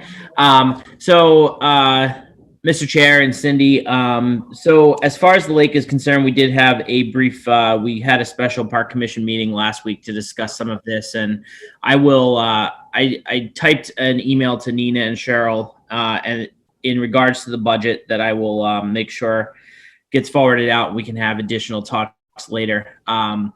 But right now, we are, awaiting guidance. The preliminary data that we're getting from our colleagues and from what's been put out there is that many beaches and pools will be asked to operate at a 25 to 40% normal capacity, as long as they can keep social distancing of 6 foot between the goers. The other thing that's been thrown out there is that a lot of pools this year, for various reasons, might not be able to afford to open, and because of social distancing guidelines and the way that they're set up, they may not be able to open. So, real high level, we initially just kind of put in place last week that Long Lake Beach is currently residents only. We do have quite a few neighboring towns that have already decided to close their beaches for the summer. And we didn't want to risk the influx, especially, Saturday and Sunday we had beautiful days and Long Lake Beach was absolutely packed. Social distancing was not practiced very well at all. And I know on Saturday, the police department came down and cleared it out. And Sunday it was worse than Saturday, but we did not have that same type of response. So as far as the, kind of wait and see what happens, it seems like, a plan will need to be implemented. The proposal that I had originally put forth last week in our meeting was to limit some sort of membership like we had last year to residents only. If we broke down the beach into 2-hour blocks and had social distancing boxes, if you will, create it and did a turnover of the beach parking lot only, we could definitely manage that. The issue that we run into is, we could look at a funding issue towards the end because as of now, the guidance from the state is we cannot do boat rentals. That guidance came down in a document from the state about mid last week with all of the boat ramps and the guidance in relation to that. So, that's a pretty hefty chunk of our revenue. Right now, we have a plan to do the sailing program if the programming and the guidance that we're given allows that, but it would be restricted to no more than 5 to 10, which is a quarter to half of our normal participants that we have in such a program. And then the other piece to that is that we would, if we did the memberships at $60 a resident and we cut staff as much as possible and maintained social distancing and enforcement and everything, we would look at a considerable shortfall. It would cost about $80,000 to operate the beach. We would have a shortfall of about 60. If we increase the membership to $140, we would, be at a break-even point. And if we ran on the day pass program only, we would bring in about about $15,000 of revenue after expenses. So those are kind of the rundown of the three options. And like I said, I will forward off to Nina the plan that was discussed in our Park Commission meeting last week. And then just to throw in there, the only other piece was that if, with the hardships that everybody's facing, if we kept it residents only, is there a solution that the Board of Selectmen, FinCom, and the Park Commission can come up with that we don't charge a fee this year and we just figure out how to fund the expense of that $80,000 to keep it open and not charge anybody, but still do the 2-hour blocks and get as many people down there as possible and enforce social distancing. So that's where we're at with the beach. Okay, great. Thanks, Tim. Any other questions? Nina, you mentioned some kind of a motion? Yes, Judy, through you, your assistance. Just for Park and Rec or for Steve Moore as well? Just the item, it's all on the same slide, just slide 5, so to speak. Item B would be the one we would be taking up for consideration right now by the Board of Selectmen and possibly to whatever extent the Finance Committee wants to vote something similar. Joe, you ready for a motion? Yes. I'll move that the Board of Selectmen vote to approve the fiscal year 21 budget A for inclusion in the annual town meeting warrant and to craft the proposed fiscal year 20 Parks and Recreation budget transfer in a way that permits the most flexibility leading up to the annual town meeting when additional information should be available. Second. And so with that second, I would just add that second part, which references the most flexibility. The piece I didn't mention there was that we would essentially leave the warrant article empty of a number, and we would propose it in the motion as we've done in other circumstances where we haven't known what the number would be. That way we don't have an upper end limit that handicaps us, and that way we don't have another number that may not be ideal. Okay, motion's been made in the second. Cindy, Yes. Chase, Chase is yes. Paul, Yes. Joe, yes. Now, do we go back to Steve Moore at this point? Thank you, Mr. Chairman. Who had the Hey. question for Perhaps Steve? you could repeat your question also. Yeah, Steve, I think, thank you for coming back on. I think the concern that I had was you doing partial work and what that looks like. Is there something where, a situation where more damage could be done because we're not completing the work if this 500 dries up before we can put more money to it? That's the type of thing that, can happen if this isn't done correctly. So I want to make sure that, in your opinion, that's not the case.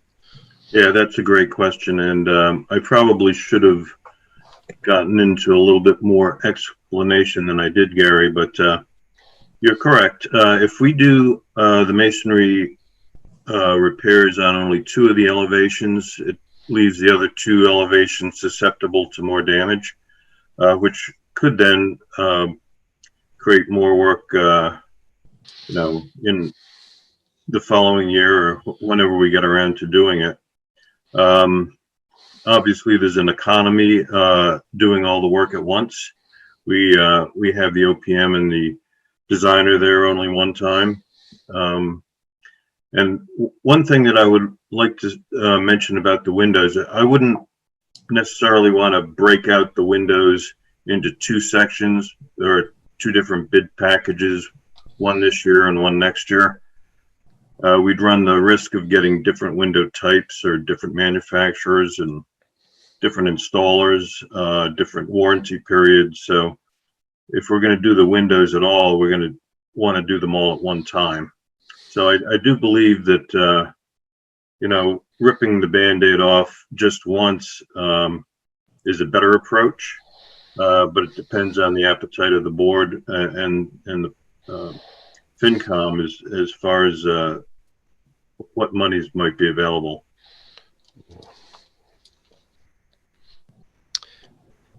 Yeah, that's kind of the scenario that I was worried. I wish you didn't say.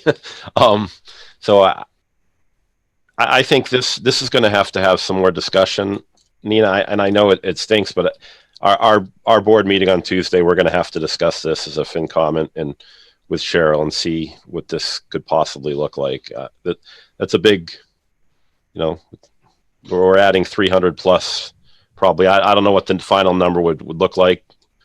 Probably 825, 830. I mean, I would err on that side just in case.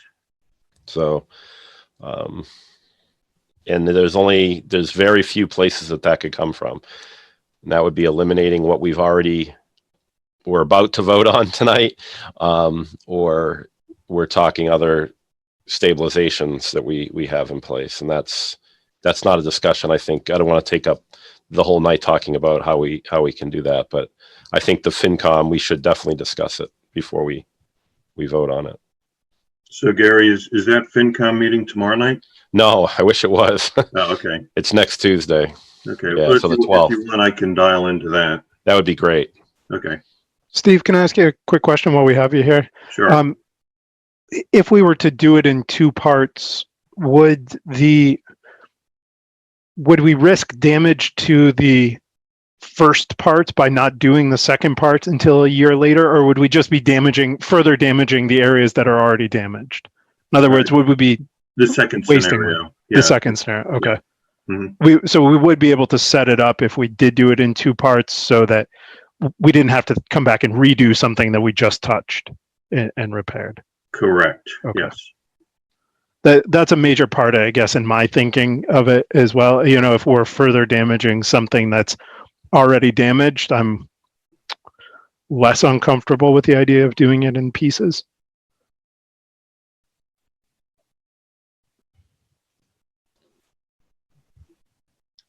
I'm all set, Joe. Thanks, Steve. Appreciate it. Okay. Thanks. I thought I got away too easy the first time. Thanks, Steve. So Nina, do we just move on and not vote on that? I mean, I guess that's certainly up to the Board of Selectmen. I would say that if, you know, we could essentially line this up in such a way that we prepare the next Board of Selectmen's final vote on May 18th, subject to what is ultimately discussed and recommended by the Finance Committee at their May 12th meeting. As long as we have some level of structure or information leading up to that meeting, because this doesn't just affect one article, this affects several articles, has the potential, I should say, to affect several articles. So understanding that we have a meeting on the night of the 18th, and the fact that these things need to be published and go to the printer on the 19th, it really doesn't leave a material amount of time. So I guess I just need some guidance from the Board of Selectmen as to how you want me to draft the materials for the meeting of the 18th if we push off this decision. And my easy recommendation would be have me draft those consistent with the recommendations of the Finance Committee, assuming the Board of Selectmen would be comfortable with that. Sure, just call it out to us in the report so it isn't lost in the, to our, of course, faulty memories or whatever other piles of stuff we might be going through. Absolutely. I mean, we're going to have two scenarios that we're going to have to discuss next Tuesday. So I think, and we might not get a majority vote on either one. So that's still up in the air. And in FinCom, we always vote independently of Board of Selectmen on different articles anyway. So I don't know if the Board of Selectmen is comfortable right now with that, with what's been presented, the 500,000 as is, then vote on it tonight. I just don't think, I think we definitely need some more discussion where that number was just put on to us this evening. That I think we just need to discuss it a little more to see if we want to present a different number. That sounds prudent. Let's get it right. Yeah. Okay. So Nina, I will prepare it and have it all set. Yep. Okay. Sounds good. I Okay, have what I moving on to number 6 then. Yes. And through you, Mr. Chairman, I would ask that we bring on Mitt. Yes, please.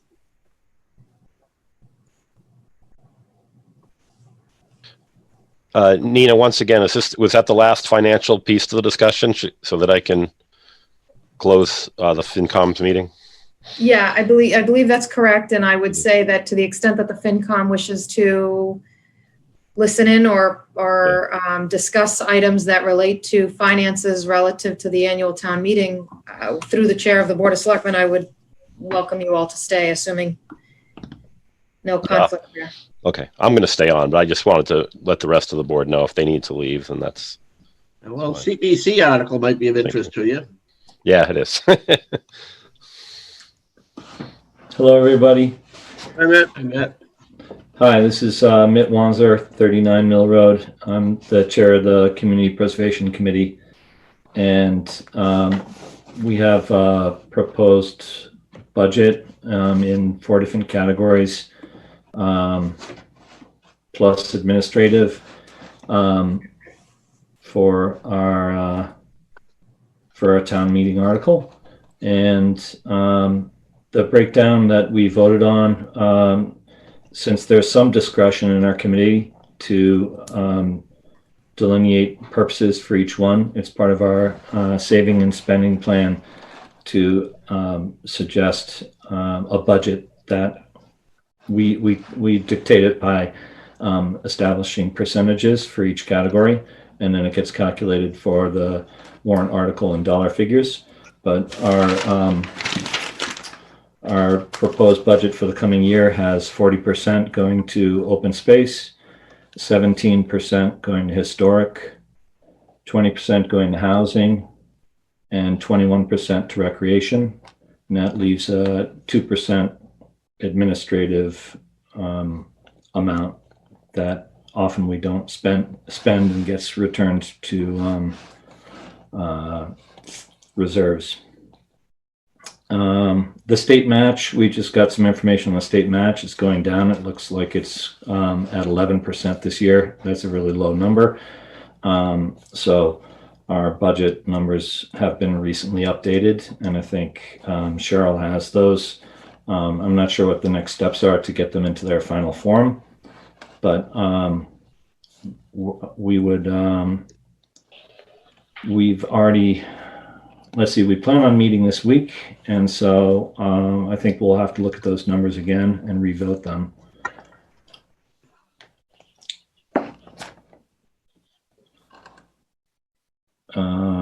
Could somebody comment on that? Mitt, on your percentages, what was the third percentage? You were 40, 17, and what was the third category? 20% for housing. Okay. Questions from the board?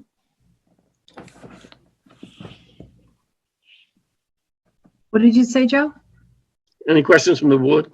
No.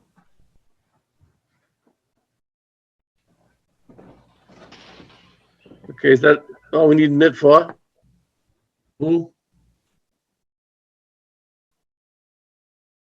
I would like to, am I still with you? Yes, you are. Yeah. Sure. I'd just like to forecast a potentially big project. Chase spoke about it a little bit with the Brown property. If we make a purchase, we can apply some savings from our committee. We have over $1 million in reserve in two different categories. One is in open space and the other is undesignated. And we wouldn't want to tap those in full, but because it would commit us to, these are very lightly replenished over time. So we want to hopefully build up reserves over time and not spend them down all at one go. Our reserves are also used, our undesignated reserves are broadly used by other categories, but there's over $450,000 in reserve for open space. And typically we haven't bought land acquisitions like the Brown property with straight up cash or savings. In this case, we would hopefully do debt service on it. And we have 3 other properties, I believe right now, that we're still paying debt service on up until about 2028. Most of them are gonna drop out. But if we took this one on, we'd be adding another burden to our debt service, so that we'd be paying a large chunk of our budget every year in debt service for open space category. So it would be wise to plan that if we bring it up. I don't know when the time frame is for a Brown land purchase, but to talk about a multi-pronged approach. Grants are great because we don't have to pay it with Littleton dollars, and then CPC, we have some in savings, and maybe we can take some in debt. And on top of that, the other element of that potential project that the board has talked about is some housing aspect of it. And so it's possible, Mitt, that we come to CPC looking for supports for the acquisition to use some of that land for affordable housing purposes. And Cindy, we may want to talk to the Affordable Housing Trust too in that regard. And that's partly what the appraisal, the revised appraisal will help us sort out, the relative value of land that we could build affordable housing on versus the value of the land that would be for open space and conservation purposes. I think the Housing Trust is anticipating that, Chase. Okay. And hopefully, I forget when our next meeting is, but we'll definitely talk about adding this matter to the agenda. Yeah, if you could, and I'll circle up with you on that, because we very much hear you that it would probably be poor form and not well received to show up and ask CPC to fund the entirety of the acquisition, especially if we haven't done our due diligence to seek out other sources. Right. And thank you, Chase. It would also be, Mr. Chairman, through you just to the group, it would be poor form for I to represent the committee without saying that each category has advocates for it, and people present their needs responsibly to our committee so that we know about many other projects that are on the horizon. And I mentioned the open space acquisition because these types of things tend to be large ticket and also tend to have larger spaces of time between them so that they're not annual purchases. We have a number of annual purchases that are very regular in that other category. Thank you. Great.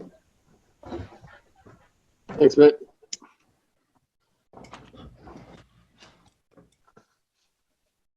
Nina, do we need some kind of motion right now? Now we would probably, assuming the board would like to take this up next, is the town meeting warrant to kind of go through one by one on the warrant article. All right. So first you need a motion to reopen it? I just threw everything together in one motion, so you can reopen, close, insert the articles and everything all in one motion. After we get done with the discussion. Yeah. Okay. Okay, so Mr. Chairman, if you'd like, I will begin going through the warrant. Please. Okay, thank you. Articles 1 through 3 on the warrant in the board's packet are the same articles that existed when we discussed this at the board's March 9th meeting. And the next article is the operating budget at the request of the Finance Committee. We've included it as Article 4. Assuming the board is in agreement with its location, my understanding is that's where it's always been, and that's the recommendation from the Finance Committee. Understanding that preference, that's consistent with an article, the language that existed before. Of course, we're still waiting on inserting the table, and that will be subject to our discussion on May 18th, and obviously the Finance Committee's May 12th meeting, which was discussed this evening. Article 5 was an article that existed before. This is with regard to the Community Preservation Committee, which has been touched on. And I'm just going to keep going. So if board members have a question, just please stop me. I'll also make sure to tell you when we get to an article that has not yet been approved, or if it's been modified in a material way of any sort that is worth noting. Okay. Article 6 is consistent with what the board has seen in the past and approved by the board in the past at their March meeting. Same with Article 7. Same with Article 8. There are some minor red line items here inserted by council that you will see on your version, but again, materially the same concept. Article 9, no changes since the March meeting. Article 10, no changes since the March meeting. Article 11, there has been a change to the water budget, and it was provided to me through the general manager, Nick Lawler. And so I understand that this has been voted from by the water commissioners, the modified amounts. There is no change to Article 12, the Board of Water Commissioners sewer enterprise operating budget. And I'm actually going to pause there because once we pass those numbers, we start getting into some changes.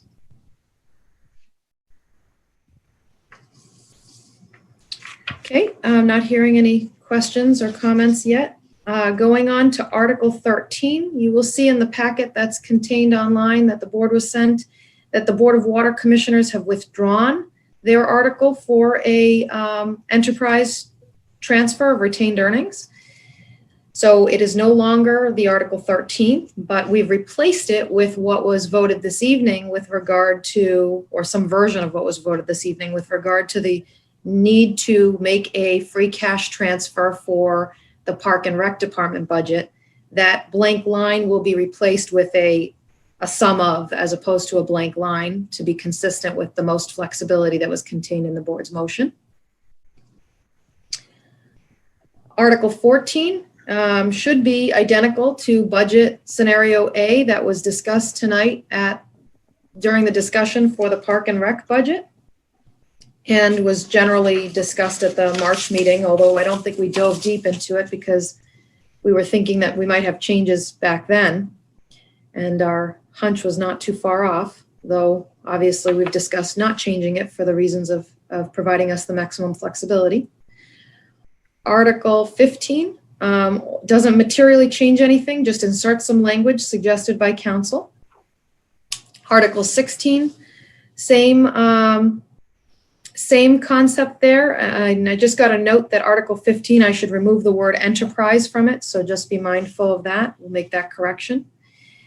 Thank you, Cheryl. Article 16 is consistent with what has been discussed before. Again, it's subject to a further discussion on the subject matter of the police department building project, and will be obviously proposed and tailored based on the Finance Committee's discussion on the 12th.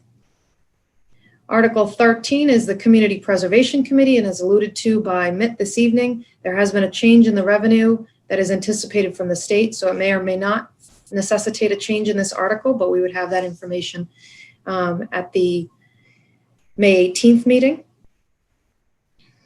Article 18, we hadn't approved this or the Article 17 article because we were holding off. And at the time when we discussed holding off, we were holding off because we thought that there may be a chance that we would be discussing Tehadawon. But I don't believe that that's in the picture any longer. So Article 18 hasn't changed, and I'm not aware of any further concerns that the board has on 18. Article 19 is the language that the board discussed at its last meeting with the chair of the personnel board, and contains now the classification and compensation plan, which was discussed by the personnel board at their meeting on Thursday of last week. Are we commenting on these as we go, Nina? Because I had a question about that one. However the board would like to handle it is, I will do what you'd like to do. I'm going to not just touch a third rail, I'm going to jump right on it here. In terms of looking at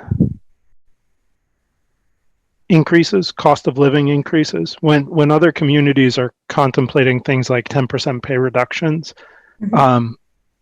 we haven't had the discussion about whether or not we are in fact going to go forward with cost of living increases where we have discretion for next year. And I don't know when the appropriate time to have that discussion is, but it occurred to me as I was reviewing this that that may be something that we need to discuss. Sure. Joe, not wanting to fork over any responsibilities I have, I'm happy to comment on it, but as a member of the personnel board, would you like to summarize, or would you like me to summarize the discussion that occurred at the personnel board meeting last week? You can summarize, it's fine with me. So I agree with you, Chase. I think that the board certainly has a potential discussion that may be needed and with respect to this item and any other item. I will summarize by saying that the personnel board met and discussed whether or not there should be any adjustments made, to your point. And the consensus of the personnel board that I heard, and Joe Knox, please correct me if you disagree, was that unless there is an effort to try to make those same changes across the board to other employees under the town's purview, then from an equity standpoint, in other words, going back to collective bargaining and making modifications to already collectively bargained contracts, then it's recommended, my understanding is the personnel board recommended consistency across the board. So if there was a modification made to personnel bylaw employees, then the same modification should be considered as the recommendation from the personnel board to collective bargaining union employees. Exactly. And what would that, I've never been in a position of asking a collective bargaining unit to say somewhat voluntarily decrease their compensation or not increase it by the cost of living. What would that discussion look like? It would be reopening negotiations. So it would include some executive session conversations of the Board of Selectmen and asking for the collective bargaining units to the table to have negotiations in the briefest and shortest version. Going beyond that, I would suggest we enter into executive session to discuss. Understood. I just question whether it's given what we're looking at going forward, I guess I have two questions and one statement there. The first question is, what is the total dollar value associated with the cost of living increases that we had originally planned on implementing? Not sure anyone can answer that right now. Maybe Cheryl can. The second question, I guess, is for my colleagues, if there is appetite for having that discussion. And then the third is the statement that I would be willing to have that discussion, but it's, I understand how unpopular it might be. It's a good question. I don't have a problem with discussing it in general. I just think we're a little late in the game to be, jumping on that subject here. That's just not dispositive in my mind, but it's just a little uncomfortable that we hadn't previously laid that out as an objective we wanted to accomplish through the budget process or the town meeting process. And as valid as the points you raised are, I just wouldn't feel comfortable making a change that was proposed yet. Although, maybe it's a topic for the FinCom to discuss next week, and if they feel they want to weigh in on it again, then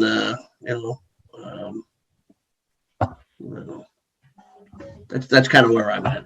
I agree, Paul. I would definitely not want to just implement a change right now, with at 9:00 at night with relatively few people watching. That would be that would not be well done. If we're going to do something like that, it needs to be maximally transparent, and we need to be willing to get yelled at for it. Affected by it, but give them a chance to show up, say their piece, whatever. Yep, absolutely. Couldn't agree more. Mr. Chair, if I may, I apologize. We're referencing the discussion with the personnel board regarding the cost of living increase, correct? The 2%? Yes. Okay. So it can only go one way. It has to be discussed with the collective bargaining unit first before we even discuss with the rest of town employees, correct? So, but I do agree that we can talk about it. But I don't think that we're in that situation yet. I would present that to a collective bargaining unit if we were starting to be threatened by furloughs or layoffs, and that's when I think we would probably have to look at something more serious like that as a final option. That's just my opinion. Hopefully, we're not looking at that for at all, but hopefully not for down the road if it's even something that we have to consider. Stay away from it. So that's all I had. But we'll talk about it. I'll put it on the agenda for next week, at least to put it on the radar that it's something that might potentially come up. It is money that's being spent. So everything's on the table eventually, so. And I think particularly if it's in the context of, is there a difference between not implementing an increase and being able to keep a certain number of jobs down the road? Right now, we're not talking about losing positions. Correct. So it's a little harder to make that argument right now. Yep, definitely is. Sure. Cheryl, did you have an approximate value of those cost of living increases? I see you popped back on, so I was thinking maybe you did. I don't, not Okay. off the top of my hand, but I mean, if that's important, I can get that, but it's not something I'm easily available to me. If it's something you can pull up relatively quickly, I wouldn't mind having that information. Okay. Sorry, I sidetracked us there with that question. Woke us up. I don't think just woke us up, and any town employees that are watching are awake now too. So, barring any further questions on Article 19, Article 20 and Article 21 are essentially subject to the numbers that come out of finalization of the FY21 budget. But in material, they haven't changed. Article 22, we've inserted the actual number, $64,203.80 from prior discussions. Article 23, we've concluded that it's not necessary, and therefore we don't, from the standpoint of not needing it, have struck it from the proposed list of articles. Article 23, the new 23, the Senior Citizens and Veterans Tax Work-Off Abatement Programs. At the last Board of Selectmen's meeting, there was a request to confirm with the Board of Assessors that that funding was something that they would be able to supply through the overlay, and they have confirmed that.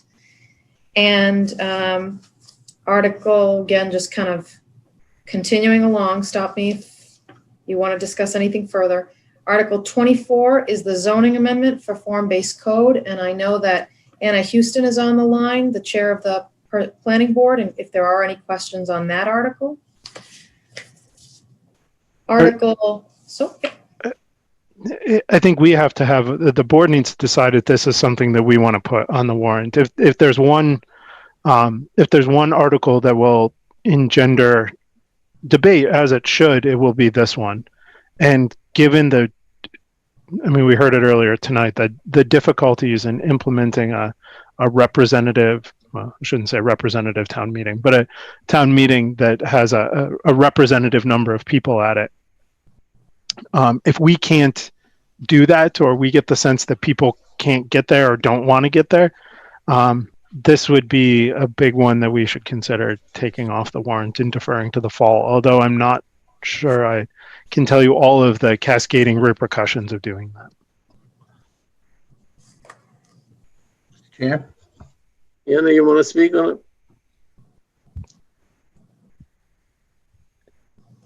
Anna, you're on mute if you are trying to speak.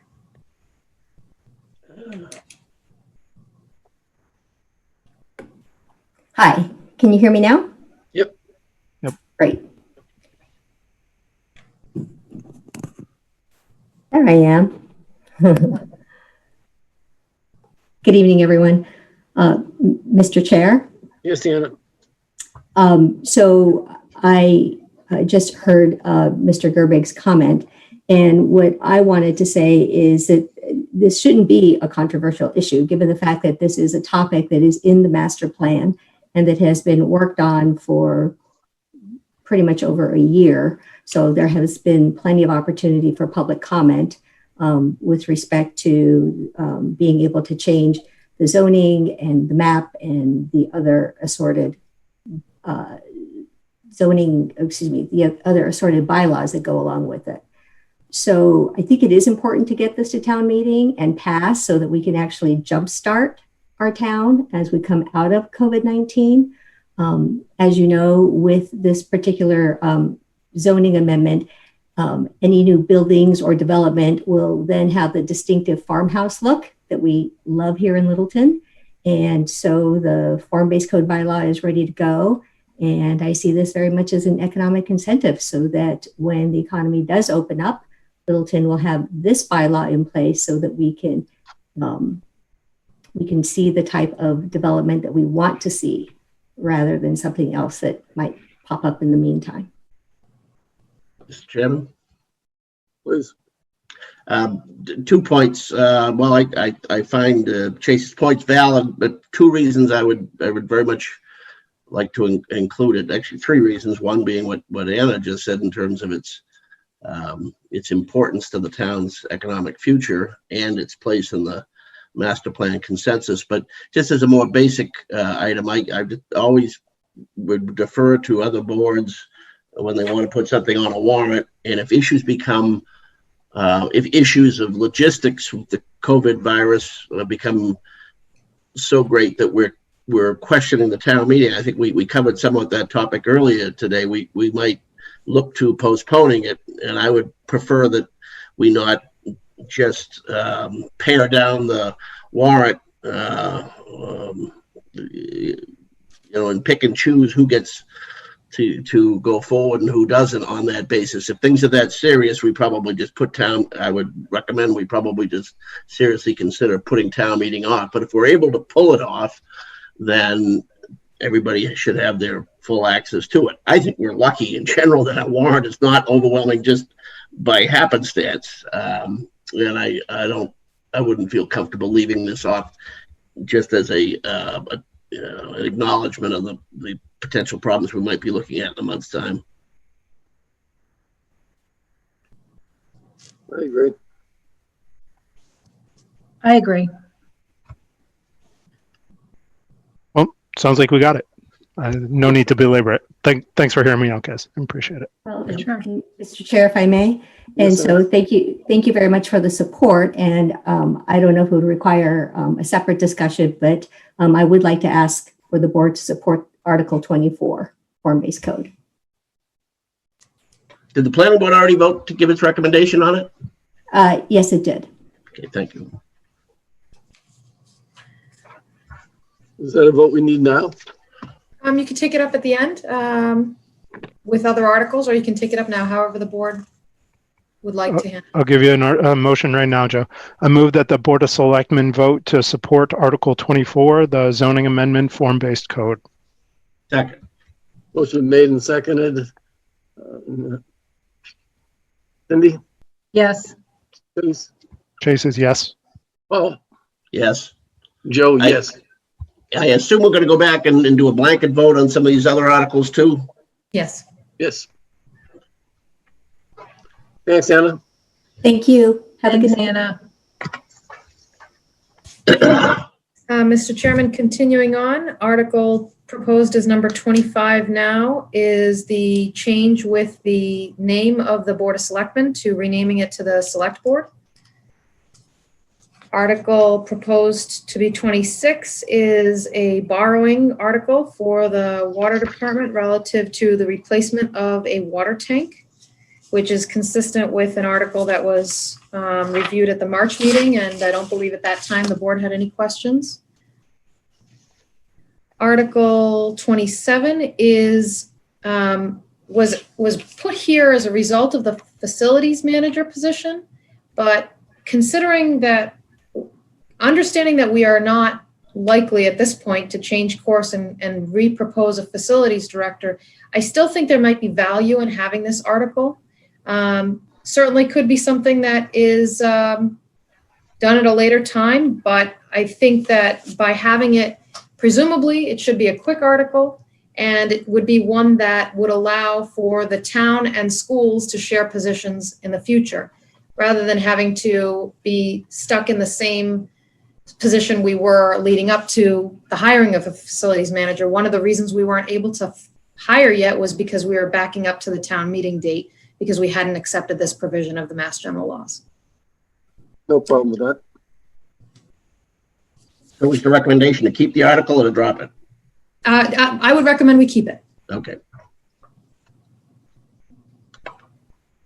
Article 28, for this article, previously, presumably Article 32, I don't remember the exact number, but this was one that the board wished to have further discussion on. The board asked for a memorandum outlining the reasons for it and the thought behind it, and I've provided that in the packet, and would be happy to answer any questions that the board may have. Well, I'm still not comfortable dealing with this in a vacuum. I think there's a lot in that general area, that area of responsibilities and job descriptions that should be looked at collectively. Although I'm open to hearing what what specific problem this might solve, or how not adopting this would create a hardship going forward. I'd also add that Selectman DeCoste did text that while he's not able to participate, he would like to discuss on this, would ask that we hold it till the 18th.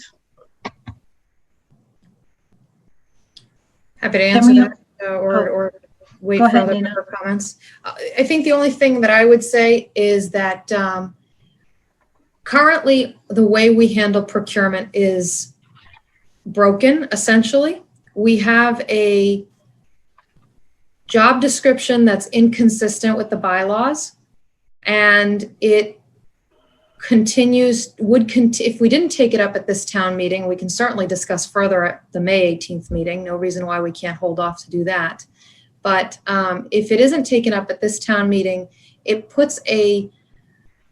continues to put the burden for procurement under the finance director, because that's what our bylaw says, even though it's referenced as the job of the assistant town administrator. By making this change, it would be not only the bylaw of the essentially the assistant town administrator, and we can make tweaks to the wording of the bylaw article. For instance, it could say that the assistant town administrator should be the chief procurement officer. We have some flexibility, and be glad to discuss that further with the board to the extent that the board wishes to discuss alternatives. But by not doing it, we would put ourselves in a position where we would continue to have the finance director as the chief procurement officer and have a lack of clarity as to who the responsibility falls under because of an inconsistent job structure. I don't mind having a further discussion, but I wouldn't mind putting it off to the 18th per Chuck's request. But I'd like to hear Cindy and Joe, your opinions, and Chase, everybody's opinions on it. I just, in my viewpoint, it's not the basis of the article is fine, and I just think it should. And correct me if I'm wrong. I think on the job description of the assistant town administrator, it's right in there already. So I'd be comfortable with everything there, but making sure that it stays with the assistant town administrator. Sure. I mean, we can certainly make that modification. The only drawback is if we wanted flexibility, you could have a scenario where the town administrator has the procurement capacity or knowledge and background and the assistant doesn't, because you've hired an assistant that's very specific to certain features. Obviously, in our case right now, we are putting Joe through the training classes to have him follow through and be the chief procurement officer with the goal of having it remain with the assistant town administrator. But bylaws are a lot more permanent. And again, we can discuss this further whenever the board desires, but putting it as a general terminology under the town administrator's bylaw allows, if it's named as the town administrator, allows the town administrator to essentially, between the board and the town administrator, decide who in the town administrator's office should hold that role and responsibility. So if I may, Mr. Chair. Please. I read back to the minutes when this, when the assistant town administrator job description position was originally discussed, and the reasoning behind it. And it was back in 2016, 2017. And there was a proposal to, basically break out that position, the director of budget and finance, assistant town administrator, and give the director of budget and finance all the finance and town accountant type duties, and then to give the assistant town administrator the other management and personnel issues. And it said in the minutes that the reasoning behind that was it was part of the succession planning and for finance and administrative offices due to upcoming anticipated retirements, which we're seeing before us right now with Stephen Nudi and Ann Esman preparing for retirement. So, I mean, I think I agree with Nina that it's something that needs to be fixed, because the position got changed, but our bylaws did not. But it's easy enough to change our bylaws to coincide with the decision that was made originally when these positions, when the assistant town administrator position was created. So it's just a matter of just changing the language. It's simple enough to fix, and Keith actually, before he left, gave the board a memo telling us specifically where it should be changed within our bylaws. So it's easy enough to do. I mean, we can certainly talk about this when Chuck is part of the discussion as he requested, but I think we can fix it, but I think we should fix it the way it was originally intended to be. It should be written the way it was originally intended. You'd sent a memo about that, didn't you, Cindy? I did. Can I ask that be included in our packet? That sounds a little tough to locate here. I mean, if we had different, if we get different ideas and thoughts on it, I'd like to I can circulate that again. Yeah, it was. Well, I just mean it should be in the packet, frankly, so that we can consider, I mean, anything of substance on that. If you said there was a memo from Keith, I wouldn't mind seeing that as well, and in your own work and Nina's, you know, but it's not here. I'm trying to thumb through things and I don't find it here. Okay, I'll send that along and we can pick it up again on the 18th if that's the desire of the board. Sounds good. Let's do it on the 18th. Okay, continuing on, Article 29 is the bylaw that we mentioned in our March meeting that needs to kind of go hand in hand with the revolving article that we went over earlier. The language was not a part of the discussion at the last March meeting when we discussed the warrant most recently, but the language is consistent with the language that's contained in the proposed revolving account, revolving article, I should say. And I'm happy to report that Article 29 is the final proposed article on the warrant because we've proposed eliminating 2 additional articles that we have strong reason to believe and finite reason to believe are not necessary.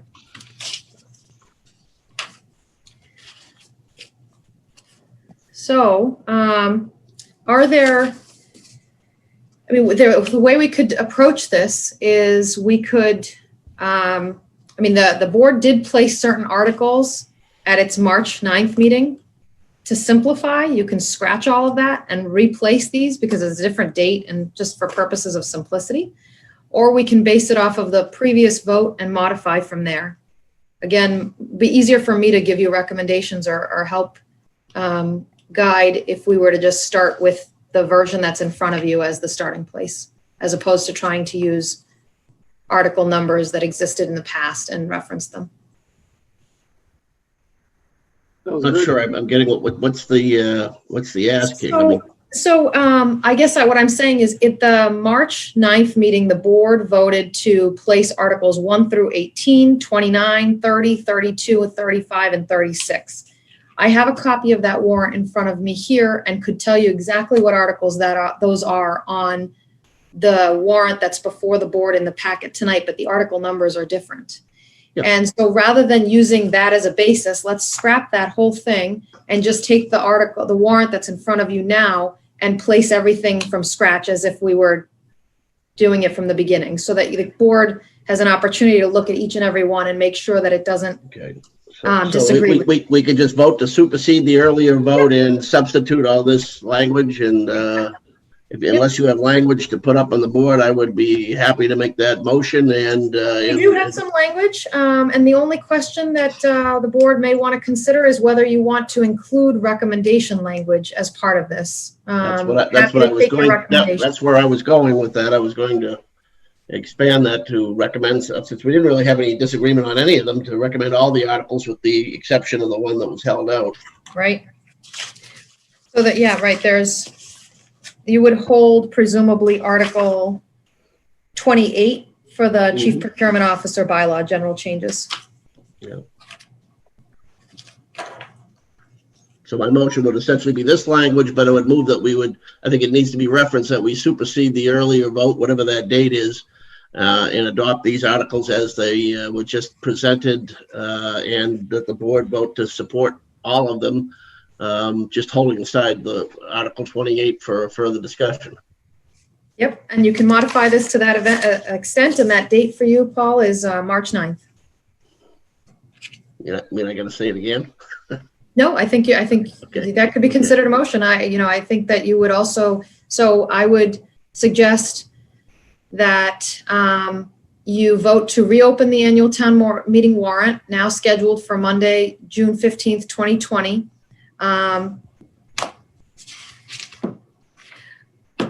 And also to immediately close said warrant. And I will note that I am noting opening and closing it intentionally, understanding that we may come back on the 18th with another vote to open and close. But the reason I'm suggesting we close it tonight is so that there's no misunderstanding that citizens' petitions are closed.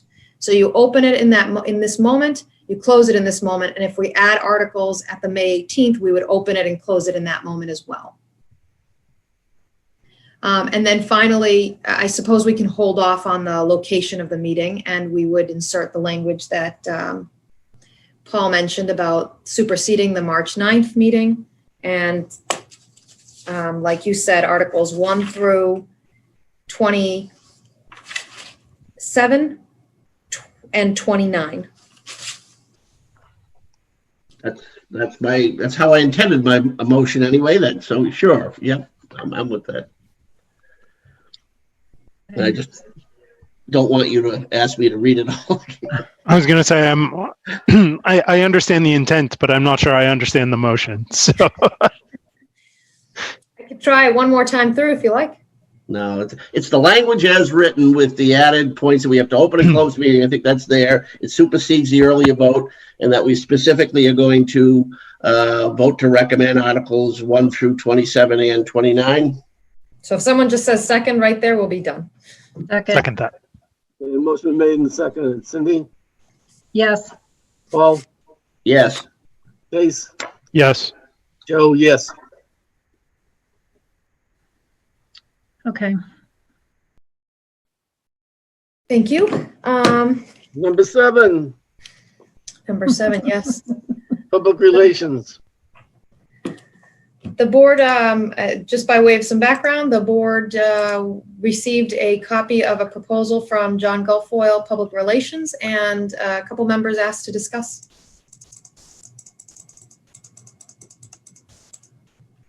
So if I may, Mr. Chair? Yes.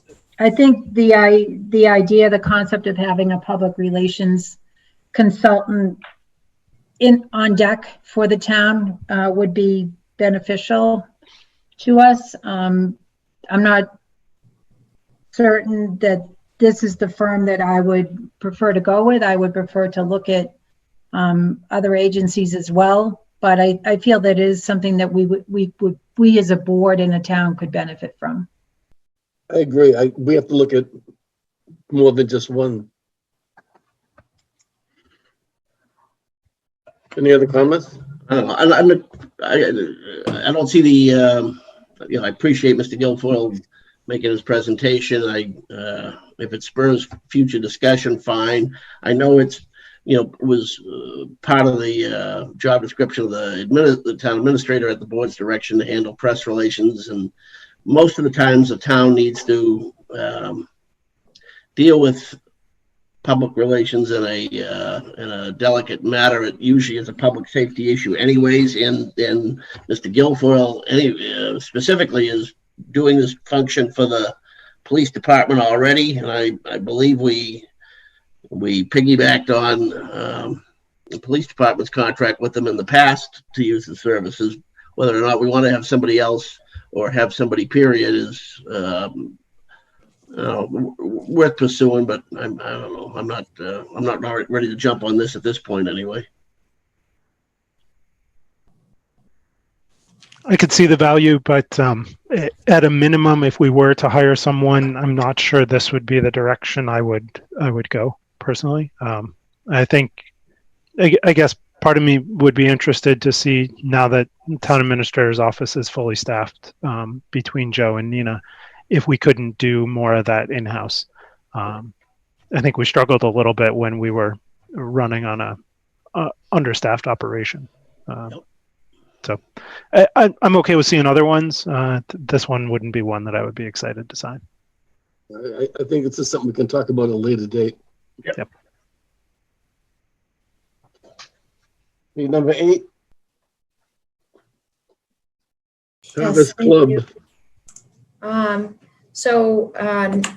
At the last meeting, as the board knows, we received a presentation from the Harvest Club, and what we didn't discuss, and certainly was very late in the evening anyway, we didn't discuss next steps. Assuming the board wishes to move forward, how does the board wish to move forward? I simply took the options that were outlined when we did the recreational retail marijuana discussion and dropped them in here for consideration by the board. Same kind of parameters, unless there's another suggestion that could be included as an option for a solution. I think you're talking about either I know that there was further discussion about this, but potentially developing a standard HCA, in this case, perhaps for all marijuana establishments moving forward. Authorizing one member, as the board did at the last time when HCAs were being negotiated, or to create a formal subcommittee and then identifying who those members would be for further negotiations on this matter. I know that Mr. DeCoste had sent me a text saying that he'd volunteer to be a member that would take care of the HCA if that's the way the board would want to go. Of course he did. I personally don't have a problem with that. I mean, maybe we probably ought to have a conversation when Chuck's here in terms of what that means. You know, now it's starting to get to a point where we've got some history on these subject matter. I think we've learned with every one of these. Right. He did the negotiations with Sanctuary, correct? Was that Chuck? Did he handle that? Yeah. Well, I was involved with part of that too. I don't know, he was definitely involved with the negotiation. I guess I was just there when he was first introducing himself to the town. Right. Yeah. I don't have a problem with it, but I mean, we certainly can discuss it again when Chuck's here. Otherwise, I don't have a problem authorizing him to be that point person. But we should have a fuller conversation about what that means, you know? Yeah, I think we've got to give him more direction. And I would be interested to know if it would be permissible under the open meeting law, given that it would be related to a contract, if we could collectively meet in executive session to discuss as a group what terms we would want to see in a host community agreement, so that and I'm sure I frustrated Chuck a lot by seeing something and then offering a suggestion. And I think part of that was because we didn't collectively say, right, here's what we want to see. I think that's a good point. Yeah, that is a good point. And unfortunately, there isn't an executive session exemption that would be permissible for this item. Even though it's related to a contract? Correct. It's not, the language of the executive session exemptions doesn't include contracts broadly. It includes collective bargaining agreements, and it includes litigation, wherein neither of those situations here, unfortunately. Or fortunately. Well, nonetheless, I would prefer to have an executive session, but if we can't, scheduling something where we do it collectively and really lay out exactly what we're expecting could be helpful. And I think we've all got the collective memory now to give a little more context to it. If the board wanted to go down that route, I would recommend a working meeting that's not live on television and that's potentially not recorded, but is accessible to those who wish to view it by logging on. The same way we would have a working meeting on goals, or the same way we would have working meeting on other related board matters. Yeah. I like that idea. That's a good idea. So we could certainly, so I guess the idea would be to bring this back for the May 18th meeting and discuss further, and then potentially schedule another meeting at a future date to sit down and in a working group type of situation, or should we just schedule the working group meeting? Well, if we're going to put it on for the 18th, my opinion, Mr. Chair, are we going to have anything new to discuss then, or is it just the fact that Chuck's going to be present? If so, then fine, but I think we should be prepared to talk substantively about it. Otherwise, I think we put it off until we have, I don't know how quick these folks are expecting us to react to it, but if we don't have anything new to say in 2 weeks' time, what's it going to be on the agenda for? Right. I think you hit it right on the head, Paul. Everything you said was accurate. There would not be anything further to share in 2 weeks' time other than to have Chuck at the meeting. But I would like to see it as soon as we do have something more to share. Right. I'm just looking for the board's guidance on whether I put it on the meeting of the 18th or if I just go straight to a working group scheduling logistical conversation with the board. I'm indifferent. You guys tell me what to do. I don't know what this working group looks like. I mean, the same issue arises whether it's a working group or whether it's Chuck individually, and that's what's the charge? What are we telling them to do, right? I mean, so that's, I guess, the conversation, and that ought to be whatever meeting when it does get back on the agenda, there ought to be a memo kind of either making a suggestion or laying out some options. Why don't we just do it on the 18th when we have a discussion that night? Well, discuss what? We're going to have it. I mean, I still want to have it on the agenda and have no backup material, and we're just sitting here freelancing, you know, a little. Well, then let's do this. Let's have if Chuck wants to lead it, I'm good with that. But let's have him draft the specific questions, since he was the one getting fired at from lots of different directions. Right. All of us. Let's have him develop a list of sort of decision nodes in the host community agreement negotiation, so that we know, okay, here are the things that we need to talk course of about. action and all that sort of thing. Right, but then we can discuss them as a board before we present them to an applicant, right? What are we looking at for, what do we expect for a community impact fee? What do we expect for property specific elements? You know, let him develop that list though.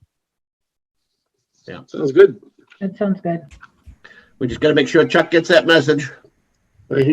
He's probably getting it right now. We can circle back with Chuck if the board would like us to do that. Assuming he's not already watching and doesn't already get an update from in some other way. Number 9, town administrator. Thank you.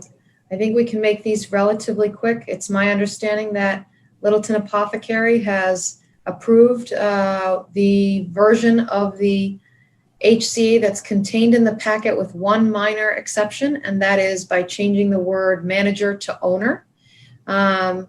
So at this point in time, I believe that the board can vote to not only sign the host community agreement with Littleton Apothecary as amended, and also even take up the next item on PRCE proposal for gift solicitation with regard to their comment about soliciting gifts this evening. Barring any questions from the board, I would ask Judy to put the information up on the screen and potentially have the board either vote separate or combine the votes, depending upon how you want to handle it.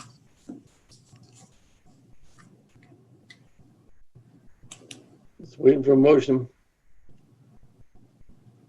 I'm ready to vote on it. Everyone's comfortable with it? Yep. Yeah. Yep. I'll move that the board. As amended, as proposed be changed to as amended. Okay, I'll move that the board vote to sign the host community agreement with Littleton Apothecary LLC as amended. Second. Okay, motion been made and seconded. Cindy? Yes. Paul? Yes. Chase? Yes. Joe? Yes. And then next item, pretty straightforward, I believe, unless the board has any questions for our Park and Rec Director, is approve the solicitation of donations as presented by PRCE to help the department through the loss of revenue due to the COVID-19 pandemic.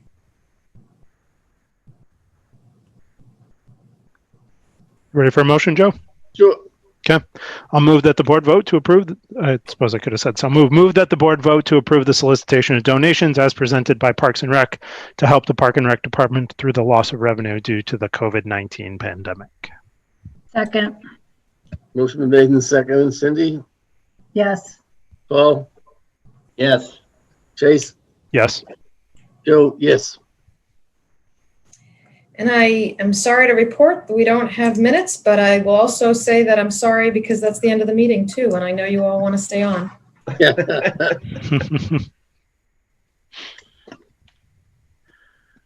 You looking for that motion to adjourn, Mr. Chairman? I sure am. So moved.